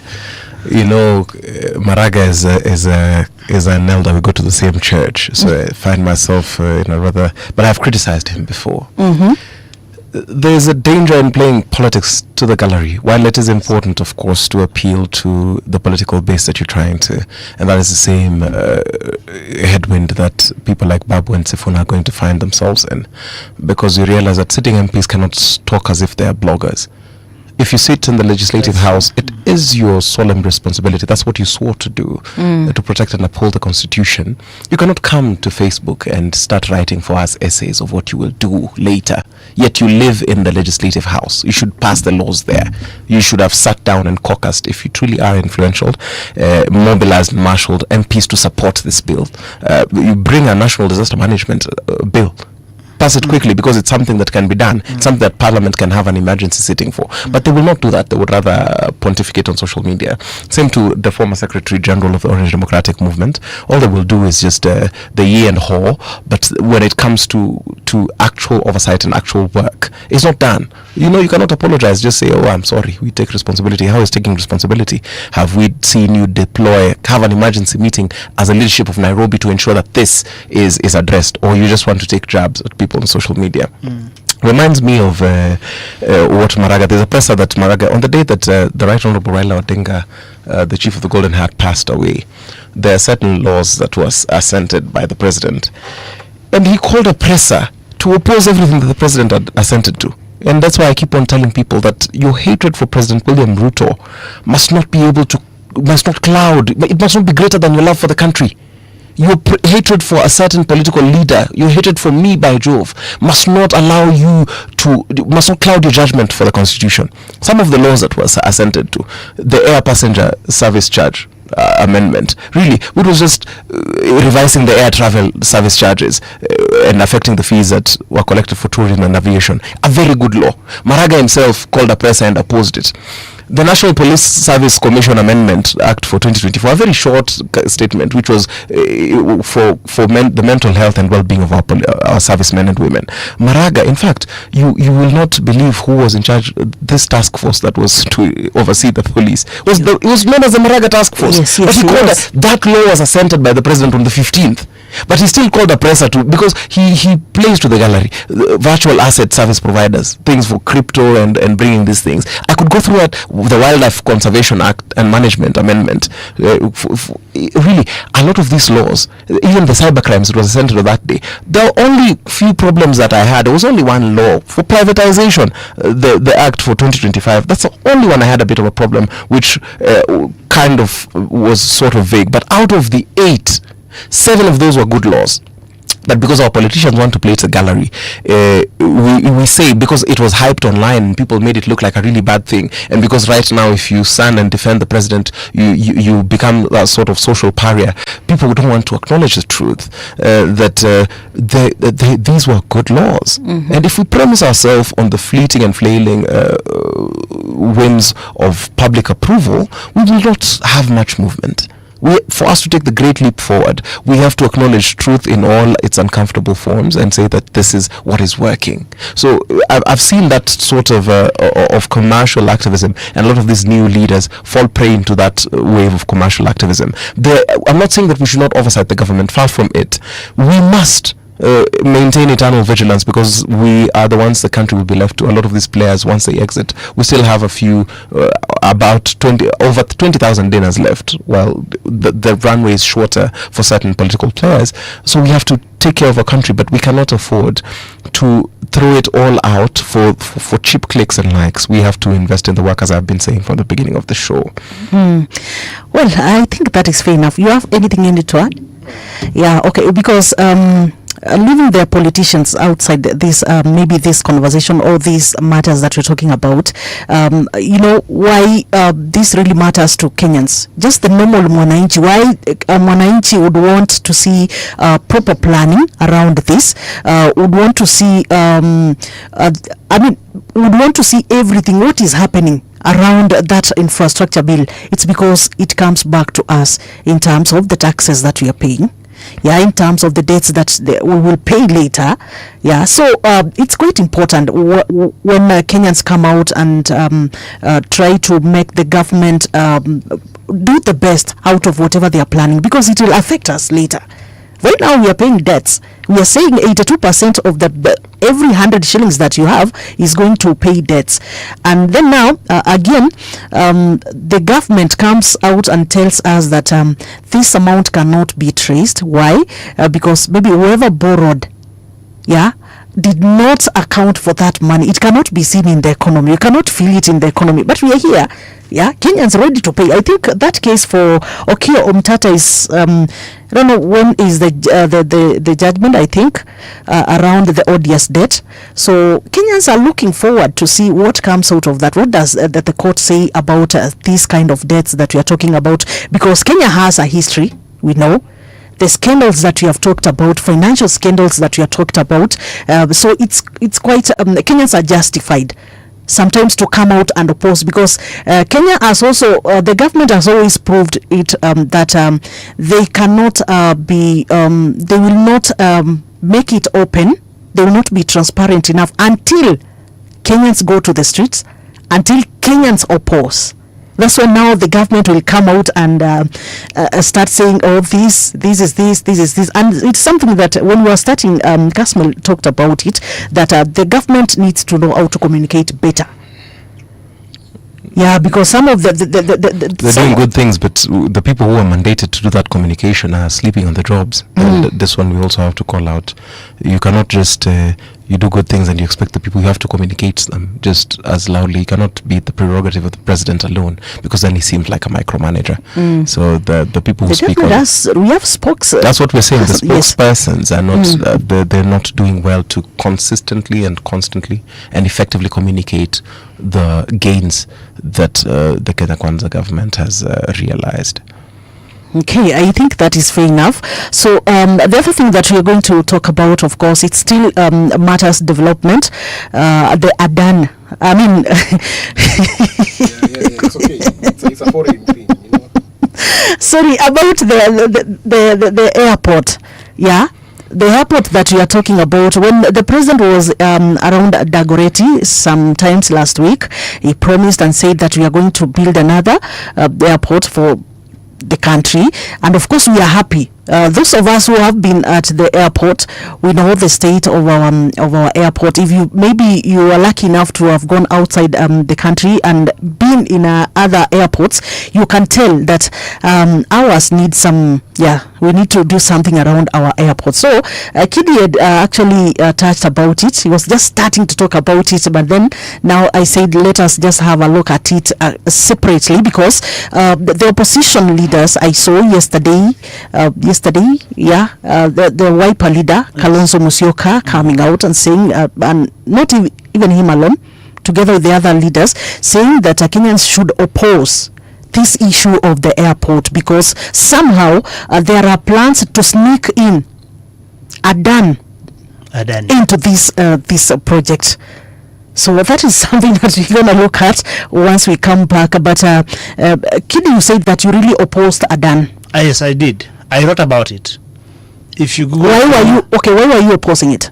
I opposed, well, there were multiple reasons, but the first one was transparency.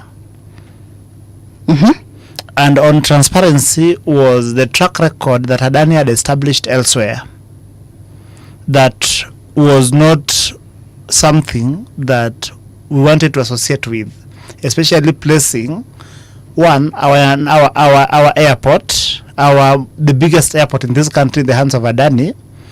Two, remember that there are security installations in the airport that would also have been in the hands of Adani.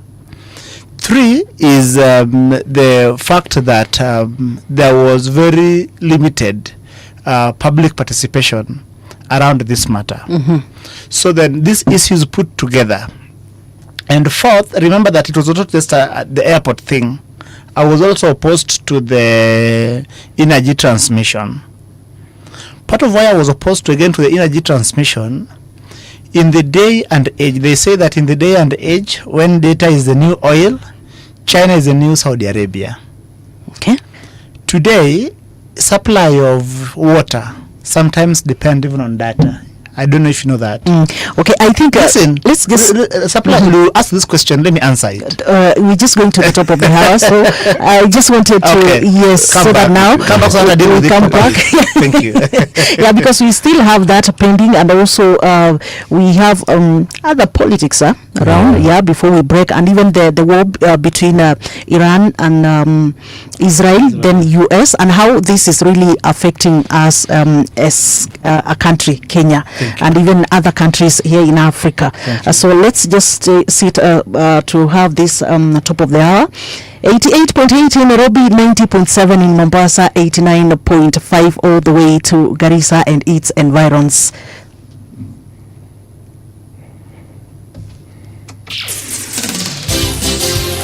It's 9 o'clock. Radio generation, the sound is fine. Pump it up, turn it high all the time. Let the music move you, let's sway. Radio G's got your jam all day. Radio Generation, the home of urban soul.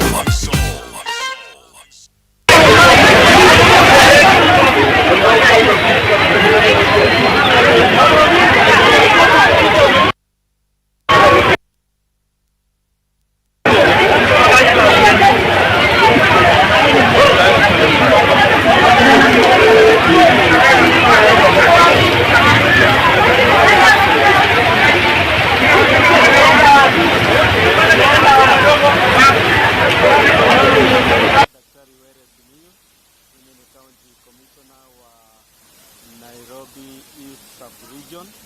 Leo tuko na commissioners wa Nairobi River Commission na walikuwa wamekuja kutupatia uhamasisho juu ya kazi ambayo wanafanya kuhusu kusafisha mto wetu wa Nairobi na mito mingine ambayo iko Nairobi. Wahamasishe watu wa ngao, wale administrators ambao kuanzia assistant chiefs, ACCs mpaka na DCCs wahamasishwe ili tushirikiane, tuhakikishe kwamba mto wetu unalindwa, mazingira yetu pia yanalindwa na yasichafuliwe. Mito yetu inaendelea kusafishwa na ninataka kutoa wito kwa wananchi wetu, watu wetu wa Kenya na wananchi wa Nairobi hasa. Huu mto sio wa Nairobi River Commission, ni mto wetu sisi wote watu tunaoishi Nairobi. Na tukiachia hiyo kazi Nairobi River Commission na ngao peke yao, tutakuwa tunawafanyisha kazi ambayo sio yao peke yao, kwa sababu huu mto ni wetu sisi, ni rasilimali yetu. Kwa hivyo unaona tunaendelea kusafisha na watu wetu wanaendelea kurusha uchafu huko, wanaendelea kuchafua. Hiyo ndio sababu unaona kuna mahali pengine watu wanaoshirikiana na sisi mto unakuwa safi, lakini wengine wanachafua na kuendelea kutupa uchafu kule. Hiyo ndio inafanya tunaendelea kusafisha, lakini bado unapata kwamba uchafu unaendelea kuwa. Ni kwa sababu watu wetu lazima tushirikiane nao ili tufanye kazi pamoja, tuhakikishe kwamba tunapata mazingira ambayo yaliongea na ngao wote kuanzia assistant chiefs mpaka wazee wa mtaa na wale wa nyumba 10.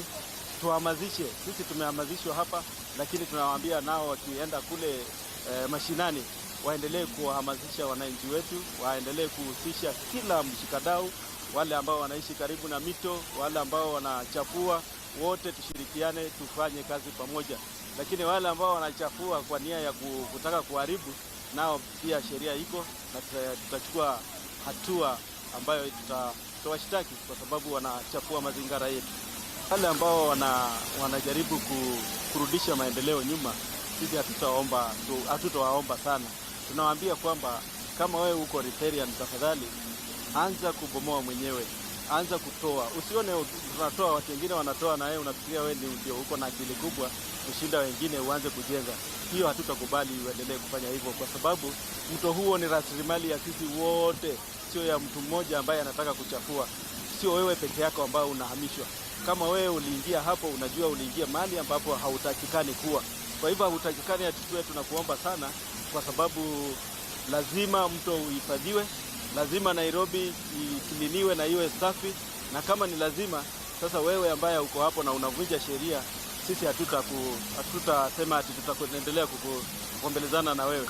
Tunakuambia kwamba toa mali yako katika mto ili tuendelee kuosha mto wetu. Mimi ni member wa Nairobi Rivers Commission.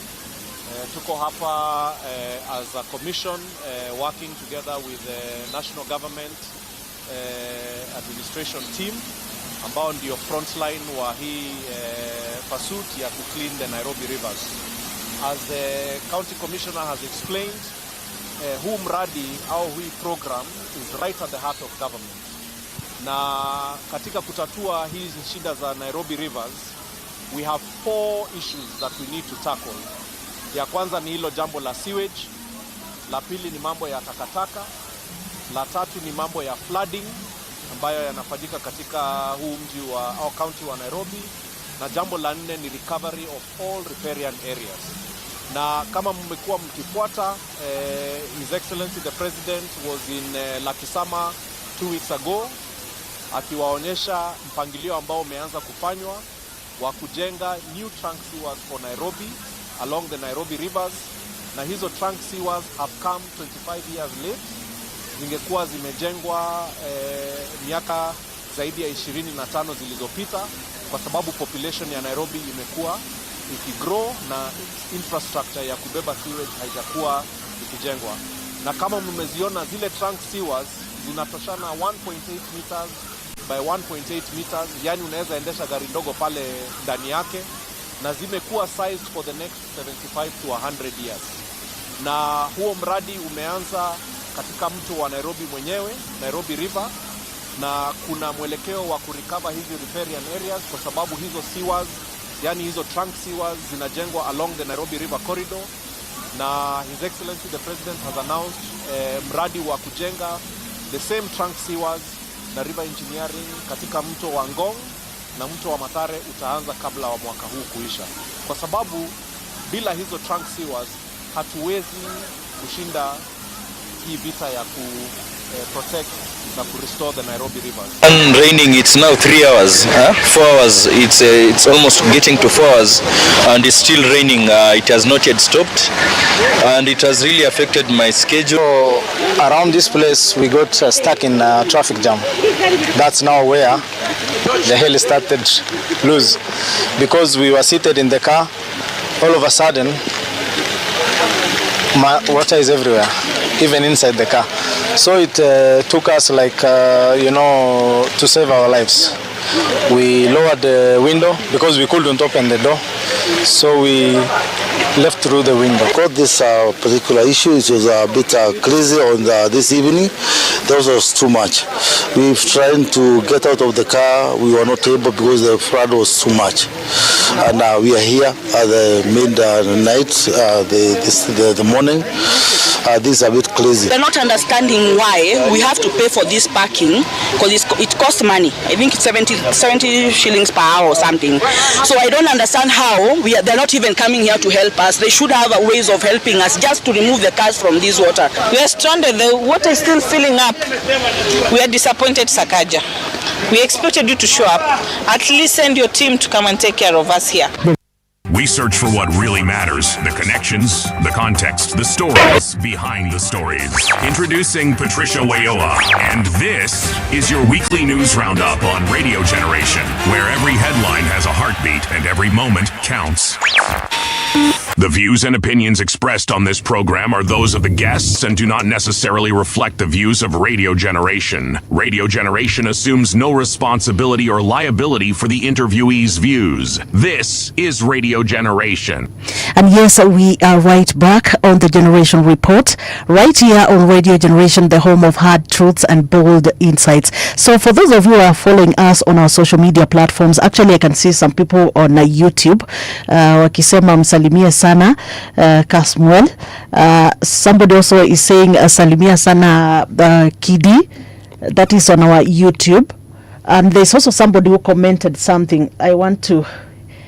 Yeah, I'm looking for that comment. There's somebody who said something around the drainage and what is happening, especially with the floods, and how people are suffering. So they are saying that Nairobi needs somebody who can solve these problems.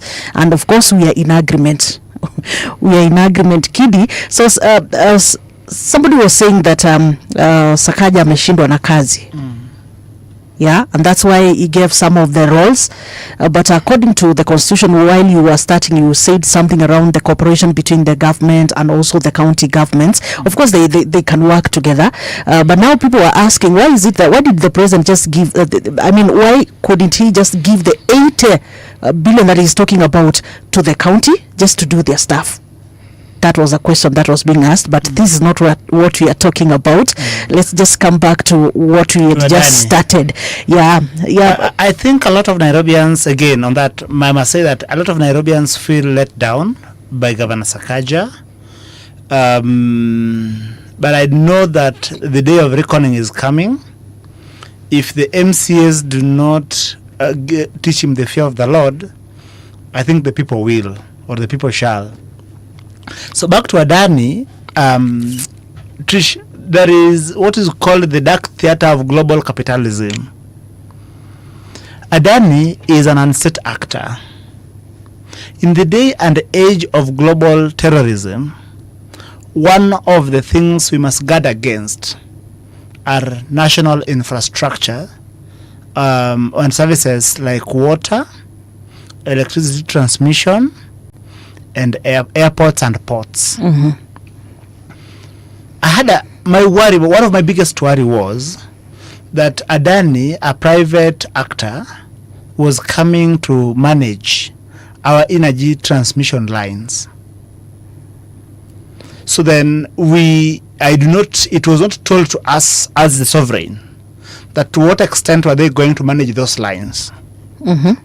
In the day and age of both global terrorism and the dark theater of global capitalism, one of my fears was that these installations could then, because the reach of our law enforcement could be so limited that if at a different state, and today terrorism does not only mean that a different state, it could also be another non-state actor wants to strike Kenya, that they could privately negotiate this with Adani, because Adani does not owe as the duty of care.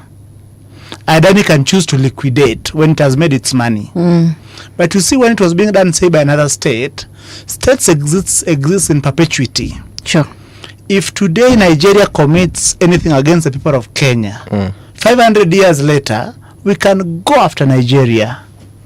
But when a private company liquidates, whom will you hold responsible? These were some of the concerns in a nutshell why I was opposed to Adani at that point in time. But I was not opposed to the idea of doing the airport. Secondly, somebody tried to get hold of me to try to get me to write in support of Adani when I had said that I was opposed to Adani. And in his not so intelligent at persuasion, he was lecturing me about something called PIP, Private Initiated Partnership. Privately initiated partnership only means, like us men, you see a beautiful girl and tell her, msichana napenda wewe, kuja hapa. Nataka wewe, unataka nini? You see, it is simple like that. I'm trying to make it simple so that our audience gets it. Sure. So then, for someone to try to get to get me to write in support of Adani because it is a PIP is to insult not only my intellect but also the intellect of the people of Kenya. So the fact that it was a PIP was not a reason enough to support Adani. Again, as an institution that was coming to handle these very critical installations, it also mattered that what reputation does it have. It is Robert Greene who famously said that reputation is a cornerstone of power. Guard it with your blood. They had very bad reputation elsewhere in regards to their ability to finish projects.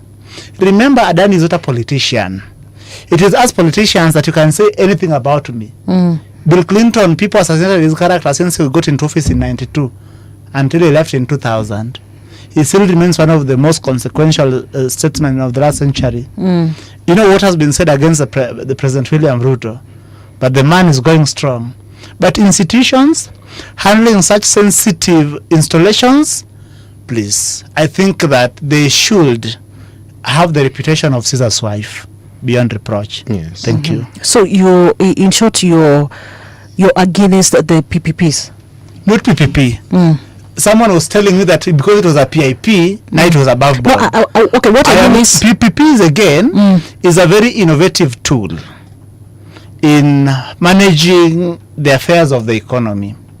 Because, for instance, again, it takes us back to in a small way, to the infrastructure fund. Sure.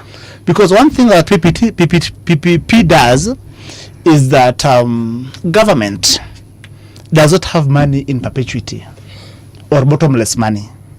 But thing is that money can be obtained from private quarters to fund a public infrastructure. Then the investor recovers the money.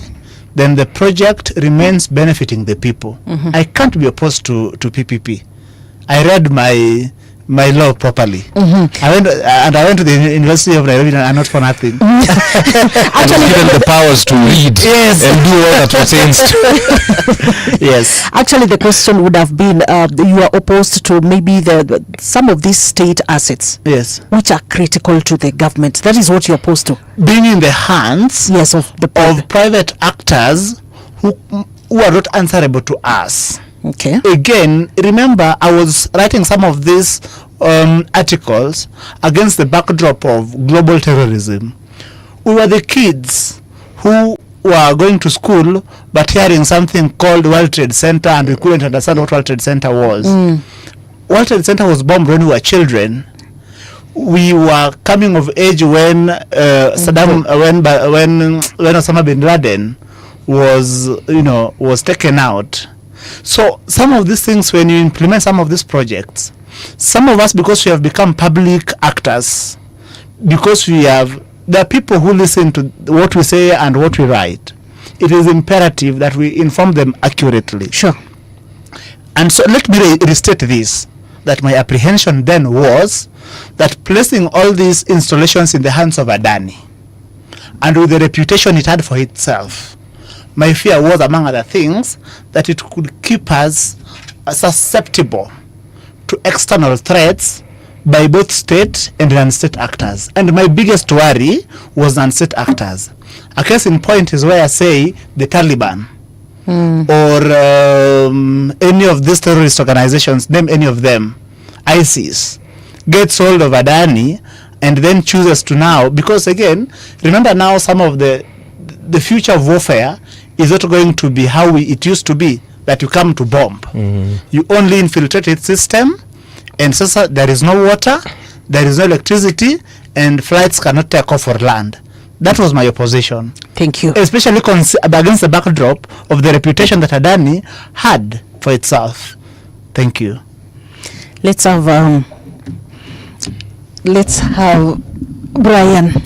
Yes, when it comes to Adani, the major concerns for Kenya is to the matter of sovereignty and strategic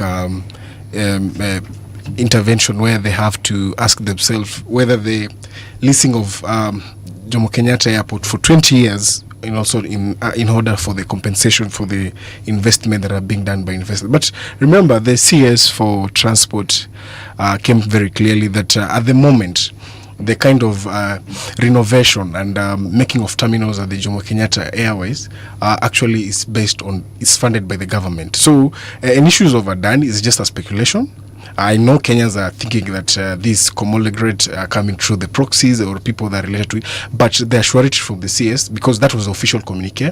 And I think in position of government, once the CS has stated how something, then it means that is the position that the government is in. So anything to do with Adani, I think, but at a larger extent, or on how we look at it through the PPP, I think that was a very strategic way. And I would like Kenya to understand that at the moment, we have a foreign obligation where we need to pay our debts, we have to service our debt. So sometimes it's a responsibility of a government and any person in a public office or any financier to think of other alternative to raise these funds or to have alternative on how they can bring these visions of development and infrastructure improvement and modernization of things like airport. Because you understand, for those who have traveled, for those who have used other airports, you think the way even we look at Kenya itself, even the ego of our own, we as Kenyans, we usually look Kenya as a country that we should be very much ahead when it comes to this kind of development. But the question is, are we also ahead in terms of how we think? Because I think sometimes maybe that's where now things the gap between self-awareness and how we want our country to be something that sometimes we struggle to come to be cognizant of that fact. So we need also to ask ourselves, in any case, we are talking about Adani, but in that chance that we don't have Adani, we have another person maybe named Kidi coming in place to finance that PPP. Are we ready for those kind of interventions in place to bring this kind of modernization, to making our airports, our others public infrastructures to be of good on becoming the very the world stage? So I think the most important part of is Kenyans to be cognizant with the fact that when it comes to resource, when it comes to budgeting, sometimes government don't have that budget for the projection of their budget itself, because sometimes from our revenue we may collect 3 trillion, but projection come to 4.2 trillion. So it means also we need other budget to come to the balance of equilibrium of itself. So I think the most important part of this is when it comes on how we find our projects, I think it's very important that we think beyond what we are used to, because I think sometimes the president said we are used to things that are very we are actually So we're used to things that are so basic. Sometimes we need to reinvent these innovative way to raise the funds, but at the same time we must ask ourselves, where do we want this Kenya be? Because if we cannot do it now, the the bomb ticking time for the youth unemployment, low infrastructure, because we can see ourselves. For instance, when we talk about the roads to be built, we know the importance of roads. Once we have good roads, then we are opening up the country. So are these things that we are putting in place is because we understand the importance of it. And I will always ask Kenyans, and particularly the young people of my age, I think the most important part is, let's read these things. Because sometimes we critique not knowing what exactly we are critiquing. Maybe we had speculation that Adani was indicted in US on issues of ABCD. But some question also we must ask ourselves from the policy way of intervention. What exactly the indictment that happened in US vis-a-vis what also we are intending to do in our country? Because sometimes we are never same actually. You may be appealing to Kidi, but for me you're not appealing. And as a not be it's just an example. It's not the reality. You're appealing. Rest easy. You are appealing. You're appealing. You are. So there is no example in which you are not. Yeah, exactly. So the situation sometimes comes in from the hearsay, because this story was raised by our friend in online, name the guy in France at the moment. But I know we'll know at some point. Yes. But sometimes we need to ask ourselves, if this billion project will come in place, we are leasing our airport for 20 years deal. The question is, what we'll be asking ourselves is what exactly is in for us as a country. Is it we are losing our strategic asset? No, but we are leasing it for a certain period of time. But also we have to understand ourselves, is that budget available? If the government can do it alone, then it's okay. But at the same time, we're asking ourselves, if we are putting contextualization on only Adani, we lose the conversation. Because why? We may have other investors from France, UK, Germany, Russia, that will love even to invest more. But because the scrutiny that Kenya are putting in place, sometimes even scares the foreigners to invest in this country. Because but the good thing I'm talking about the Kenya is how conscious they are in their issues of their national issues. That is very important. And that is very good. In just 1 minute. My brother has spoken very well. Yes. But I think that it is mischievous to imply that people who are opposed to Adani were doing so on account of hearsay. Again, it is the epitome of irresponsibility from any one of us to impute such on any one of us. But then let me say this. The Adani issue raised very fundamental questions. One of them was being the welfare of the workers. Where were they going? Has our brother Brian responded? So you cannot speak about generalities and say that on account of those generalities, because remember right now, you didn't tell me that you're going to raise this Adani issue. Yes. So then I could go back and recollect again what I've told you. Besides, what I've told you are not speculations. What I've told you were apprehensions of a concerned citizen. And actually they are genuine. But then someone cannot call those apprehensions of a concerned citizen a hearsay. That is a mischief that we cannot allow to go and challenge. Okay, I must chime in and remind the country that I protested that airport alone. This I can say. I want everybody else who was there with me in JKA to share a photo. But I remember I went to protest that airport, and it was very difficult with for that people young to. boy. No. You're conflating issues. That was a video. It was a video of people going. But I remember the day of the protest. That was just before the incident that happened in Russia.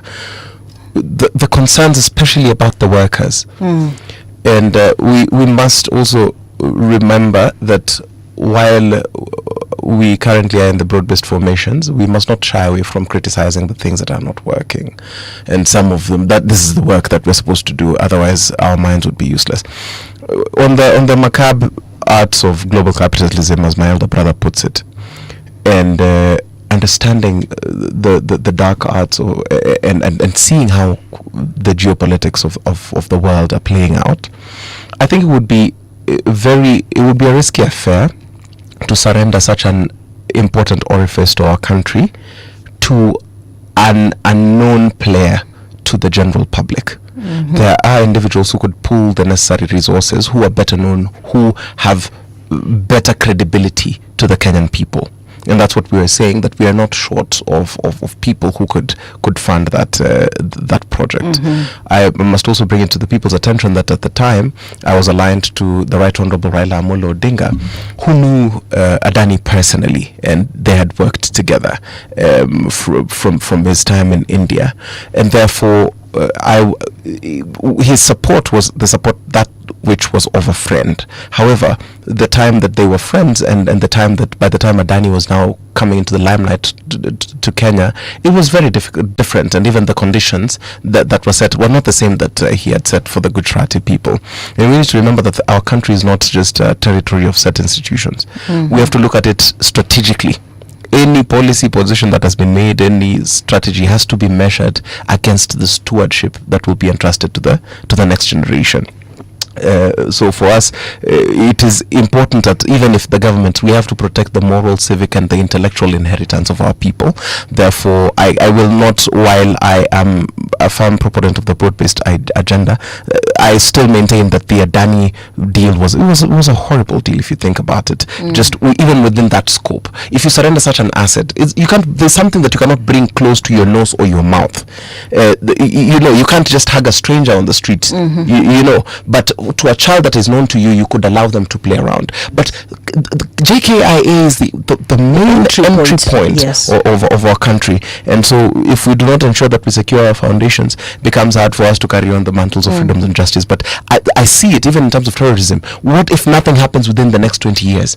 And on the 21st year, President, yes, that we have right now, President Kidi or President Marco Ure down the line offends the people, and all that can be done in terms of information systems is the malice of one malevolent player in that Adani network. So therefore, that's why we're saying these privately initiated partnerships should not just be glorified because the people have the resource or just because they have the financial muscle. We have to greatly scrutinize, and even greater scrutiny to the points of entry in our country. We live in a period where we cannot afford to make light of the situations around our points of entry, because we can't afford to be a porous.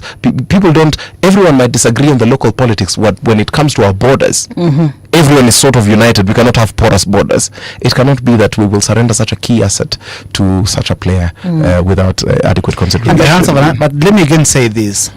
Remember that this brother of mine comes from a party called UDA. Yes. Part of why this country almost burnt in 2024 was because the leadership of that party, particularly in parliament, was unable to communicate to the people of Kenya responsibly and diligently.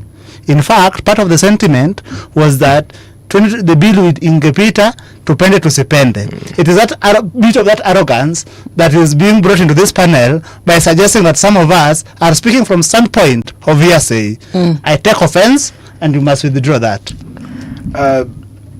The Adani deal, as we speak, as of current status, I think the official communique, as I said before, is from the CS, Davis Chirchir, on the 3-year plan to deliver the terminal that will serve more than 10 million yearly. Is a government of Kenya project funded.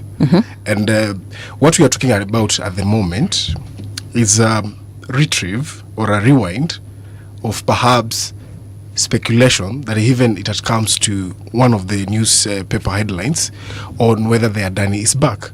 And to also tell my brother Kidi, the hearsay I'm talking about, it is on the current issue of Adani. Okay. You get the point? So on 2024 demonstration on Adani deal, the concerns were raised, and even the US government made an indictment to Adani chairman. And that is what also brought a more cognizant to other issues that also were at the time in Kenya. And Kenya even realized this person is of no good use for this country. But at the same time, the larger context of that on issues to do with PIP and PPP is to talk about whether we need these people to come on board, not only Adani. I think it's very important for the government to ensure that at any point when we are going to have this kind of initiative to the most important infrastructures that are very important for this country, we have proper public participation. so has whatever the kind of person coming in place. For instance, to invest in a very critical infrastructure like Kenya Airways, airport, I mean, that they are the people that we know, that are the people that their integrity is not controversial. There are people that, at the end of the day, these kind of issues are protecting our sovereignty. We know the Kenya Airways, particularly Jomo Kenyatta, is one of the gateway, not even for Kenya, but East and Central of Africa. Okay, that's fair enough. Okay, Kidi, I think maybe so that now we get to something else. What I want to say is, whatever player comes in, I think, like we are saying, the government has a responsibility, and one of the reasons why Kenyans are always so keen and curious, and why they would want to believe somebody else from outside, is because we have a government that is supposed to be responsible. Because what about if people did not talk? If Kenyans did not come out and talk? So tungekuja kujipata tuko na mtu ambaye yako questionable running our critical entry point. And remember, Tricia, that there are national security installations within the airport. Yes. That our national security organs have situated there, that naturally would also, that Adani or this third party actor would have had access to. If this third party would have had access to these installations, it would have made our security very vulnerable, or would have become very vulnerable in the hands of the Adani or whichever this entity. When we raise these things out of love for country. Again, I remind the UDA party that for people it tends to speak for itself. They must be cautious not to appear to be insulting people. Thank you. Well, Kasmuel, you have anything to say? No, I think it is a fair position, because it is important as the people who will be the stewards of our country's future, not to let we ought to have at least a moral baseline where we will decide that this is what right and universal rights and universal wrongs. While that is difficult, at least our constitution, being our yardstick, allows us to envision a place where this we can all agree is right, this we can all agree is wrong. And I think it is important that we acknowledge that our sovereignty should not be tampered with, because again that speaks also to the sovereignty, and that's why people are very passionate about it.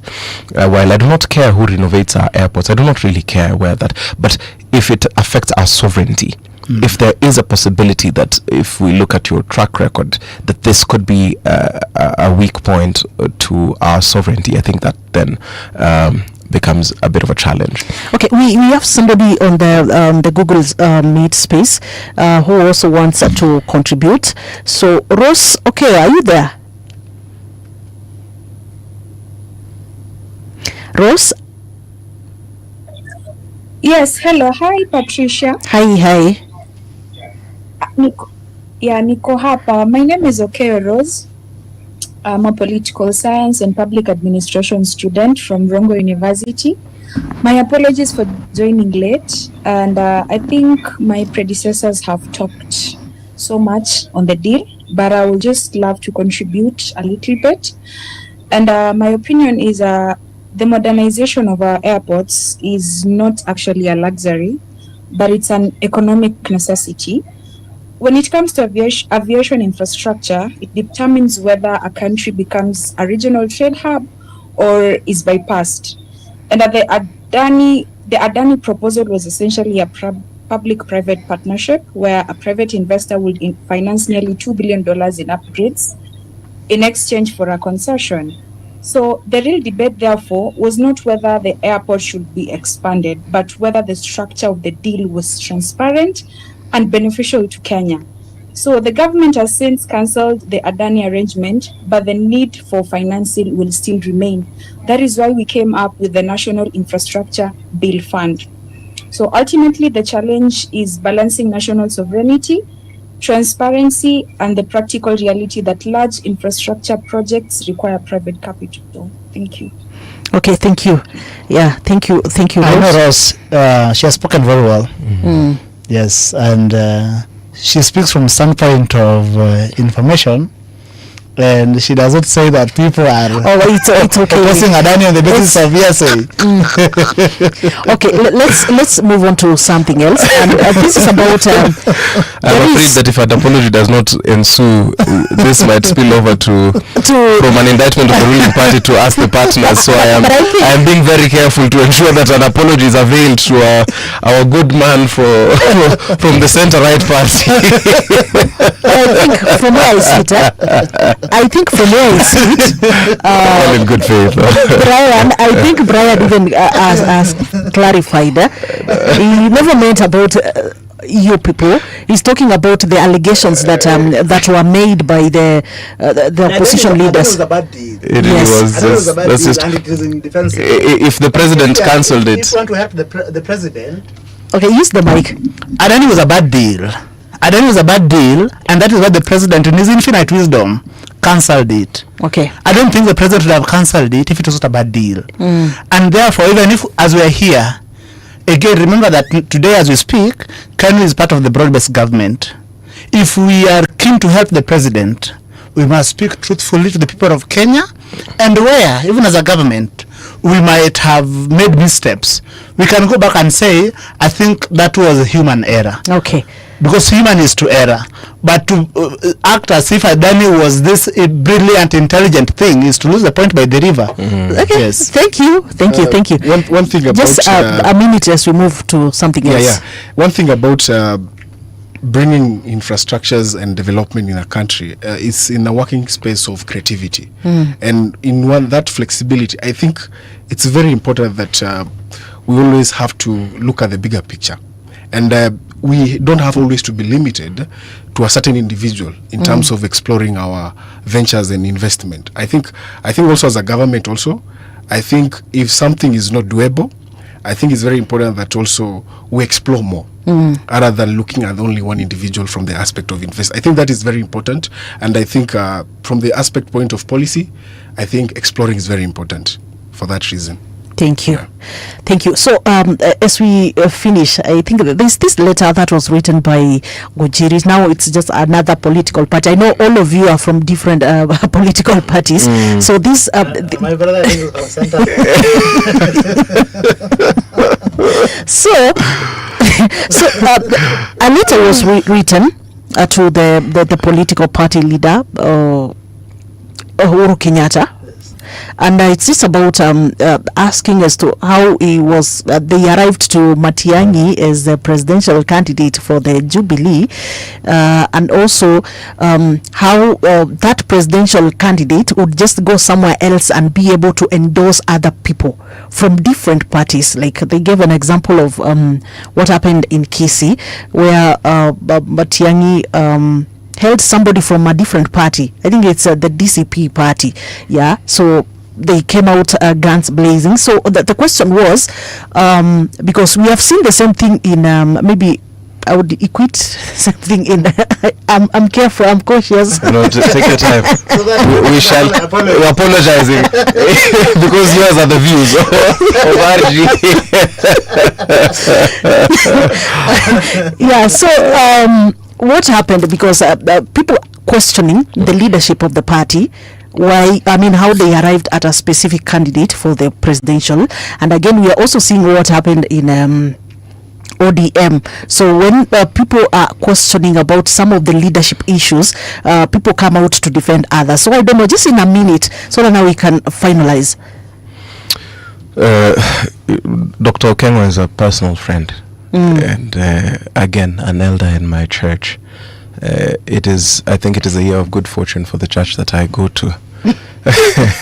And I think a word to the wise, because he has proven himself in public service, but he also worked for an administration that also suffered quite a bit. We took several strides back in terms of there was a lot of democratic regression in the regime under which he served, and it is an open secret that Uhuru is not the best thing that happened to the country since I wanted to say sliced bread, but maziwa ya Nyayo seems like a fairer contender to the cliche. But what Ngunjiri says, and it is not in my place to meddle in what Jubilee has been doing, but since they've been all of our business, I will offer some advice. They will run into that bottleneck because it will get to the point of reckoning where people will have to ask that if it truly is a democratic party, how did they settle on him as a presidential candidate? What sections of their constitution, the party internal processes agreed that was a presidential flag bearer? And they will run into some headwinds. And in about, I will make a prophecy as I did in this. I also do not know why it is this. I have the good fortune of making prophecies on this station. That he will see the brunt of ethnic jingoism in a few. It will become rather clear that we still are a very ethnically polarized country. So if he is to consolidate in that political formation, I would advise Dr. Okengo to focus on consolidating Gusiland. It's a double bind because he has associated himself with characters who mainly propagate the tribal rhetoric, so it becomes harder for him to become scientific, because I know him as a proper man. He might want to take a scientific approach, but with the political formation that he has taken, the unspoken silent strategy is the tribal strategy, and the time that he is wasting roaming around the mountain. Remember, there are several players that are looking for the keys to the mountain. Rigathi Gachagua is contending to lead that mountain. Former President Uhuru Kenyatta is looking to firm his grip, and you can see the whole cabal. It will not be rosy. Well, I still maintain that the broad-based formation will win the election in 2027. It just will not be rosy for us either, because there are several contradictions that will have to be settled in our political formation.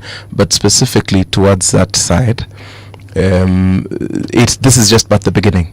This is just by the beginning of the contradictions. They've been all up our business, and we're now will letu jito as as I will say personally, langu jito too. Okay, Brian, what's your take on that? Democracy in the political parties.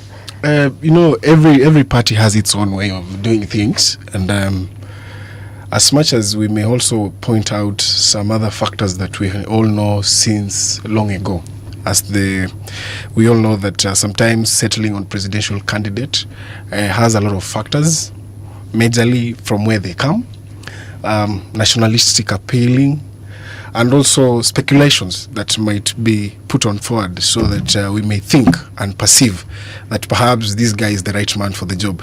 But I'll say this, whatever that happened on the other side, I don't want to put a lot of attention on it, because we, the people in broad-based, I think we have a lot of things to do to transform this country. We have duty to make the life of Kenyans easy. We have duty to make sure that this country move forward. We have also a duty to make sure that this Nairobi works. And for that instance, I think for the other parties, I think let them do what they want. For us, we are just watching our enemy, making a mistake, so that when it comes to 2027, we strike properly. I think that is my submission. Okay, thank you. Kidi, 1 minute. Well, I think that the least we speak about Jubilee, the better, because we must remember Jubilee for what it has done in this country.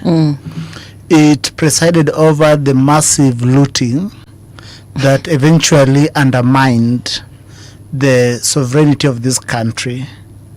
The debt question we are grappling with is a direct consequence of how Jubilee managed the Commonwealth. For Jubilee to now tell us that they want to come back, I think to again govern this country and us having people in our midst, even giving them a listening ear, is, I think, the biggest indictment of our peers. And when I say peers, I mean the millennials and the Gen Zs. I think that whatever is happening in Jubilee and what they used to call united opposition is part of a rematch between the former president, who wants to extract his pound of flesh politically from the current president, because I think he can't believe that it is someone, how they, the internal politics that was existing within Jubilee that now is trying to replicate itself. Part of why I'm saying this in regards to Honorable Matiang'i, I have the good fortune of not being associated with him like my brother, and so I can speak more liberally. He does not go to the church behind Windsor.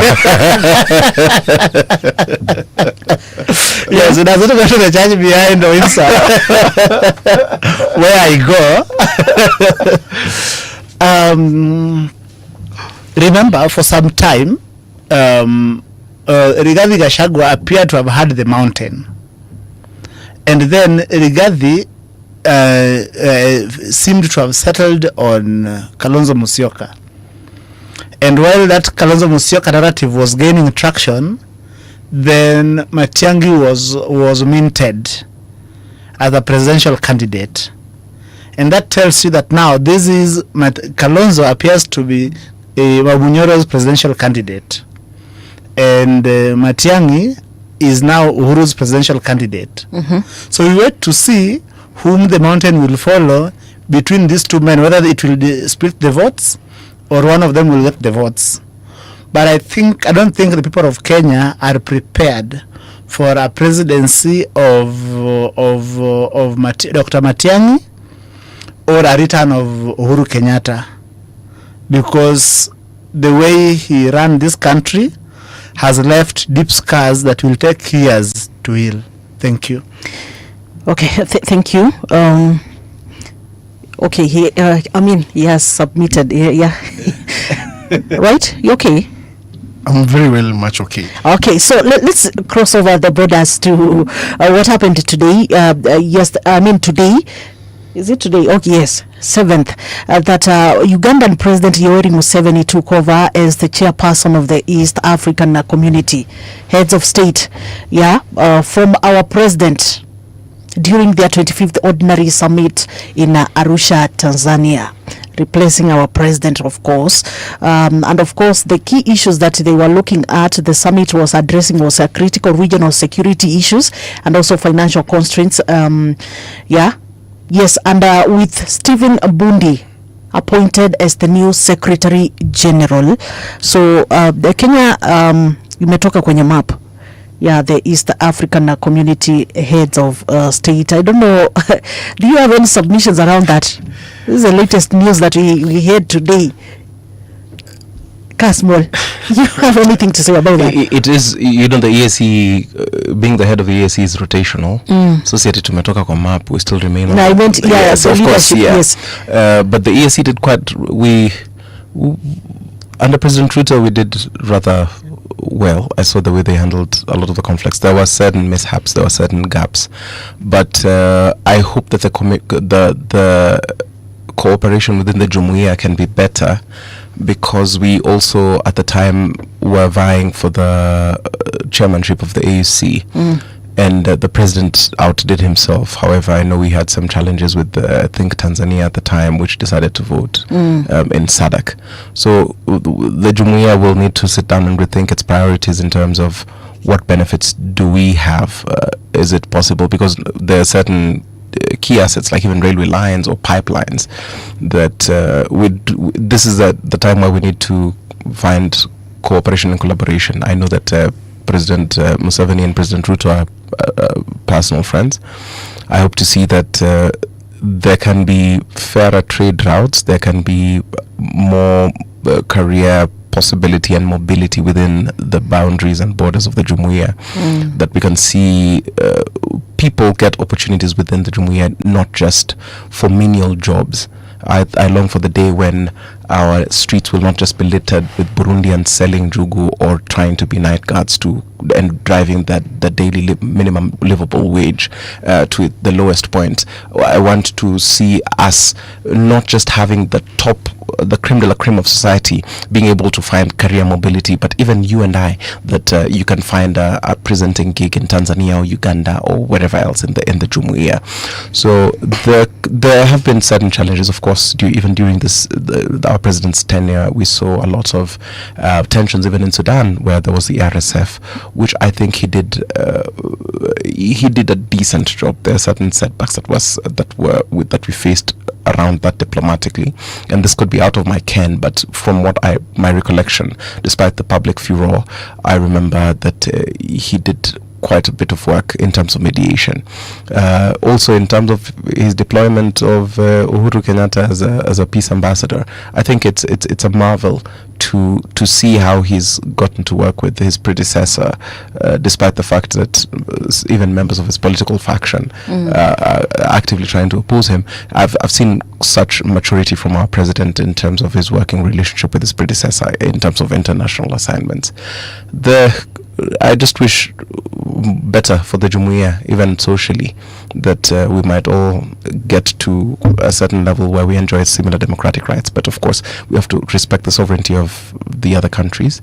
But we've had a good run as Kenya, and I think I wish President Museveni the best in his tenure as head of the EAC.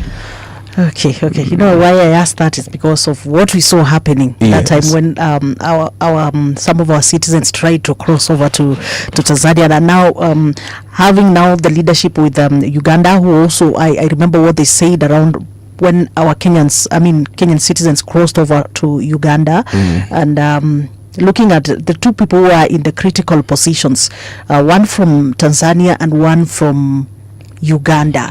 So I just was looking at the future, what happens. I'm just looking at, but we also have to be mindful of other people's sovereignty, that our freedoms end where their rights begin. And if there are constitutional provisions, it does not matter how liberal you are, but if a certain sovereign unit or sovereign territory has decided this is how we will run the affairs of our country, regardless of how liberal, how forward-thinking you think you are, you abide by their laws. Do we agree with all the laws? We do not. We might not. But it is their sovereignty, and that ought to be respected. Wow, I know we are just behind time, extremely behind time. So just a few bit, like 1 minute, please give us your submission around that. First of all, our president did well, and for the social, economic, and political integration, I think one of the things that at this time of a lot of global changes and foreign policy reviewing and other conventions under UN Charter, I think it's very important as a community, East African community, that I think one of the things that we must push and also ensure that we make it intentional and deliberate as a community is monetary union. Actually, I think that should be pushed a lot, because I think as much as we're integrating our community, I think when it comes to economy, I think if you also want to have good exchange or tariff and everything, I think that is something that I'll be looking so much to see, because Museveni has also been championing much of having borderless East Africa and everything. So I would like to see one of the coming first intervention that Museveni will be having, because I do believe he's very experienced by that. He has been the president for more than 40 years. I think that is very important. And also understanding the African, Pan-Africanist ideologically. So I think Museveni also, we want to see how his tenure will be. But at the same time, also to stabilize the community, because we know what is happening in Congo, Rwanda, and also our brothers here in Somalia, and also issues of border. So Museveni has a lot to do.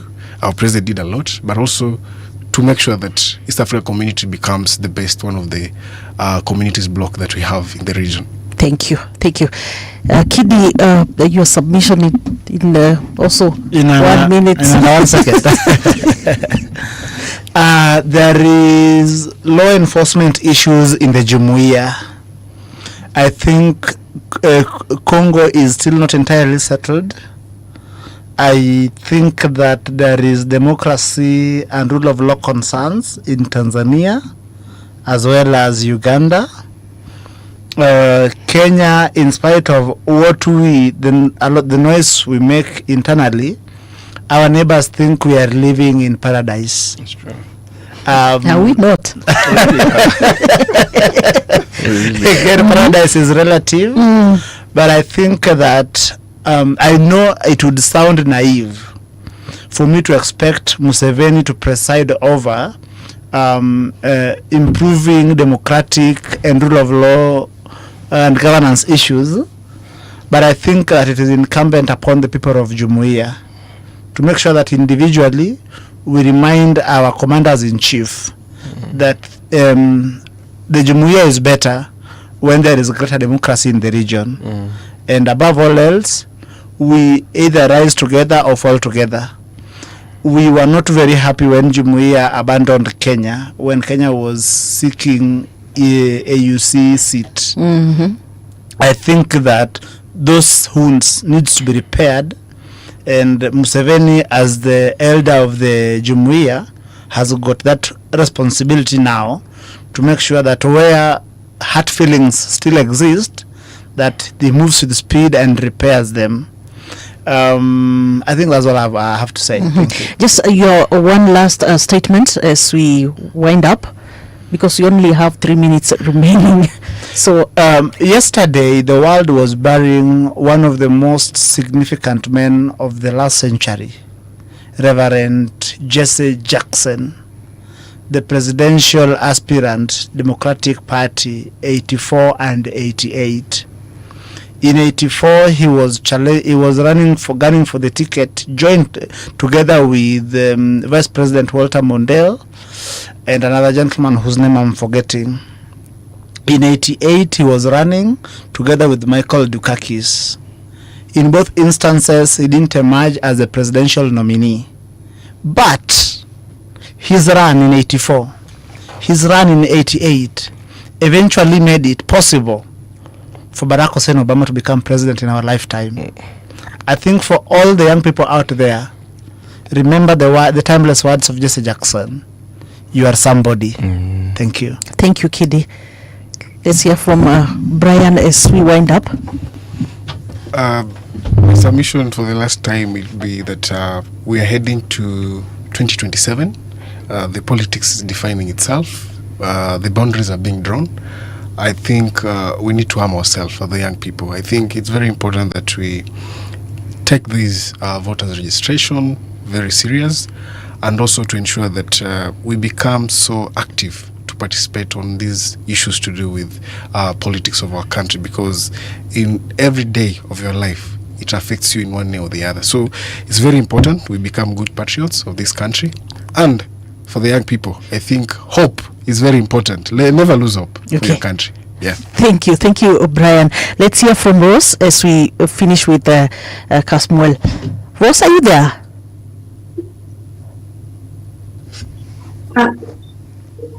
Yes, I'm here. I think my last parting shot, I'll talk on the youths registering themselves as voters. But before I talk about that, I'm going to refer to the opposition, specifically JB Muturi, as he said that right now people are planning to rig elections. I think such sentiments can lead to voter apathy, because the citizen at the whole entirety will lose confidence even in the independent bodies.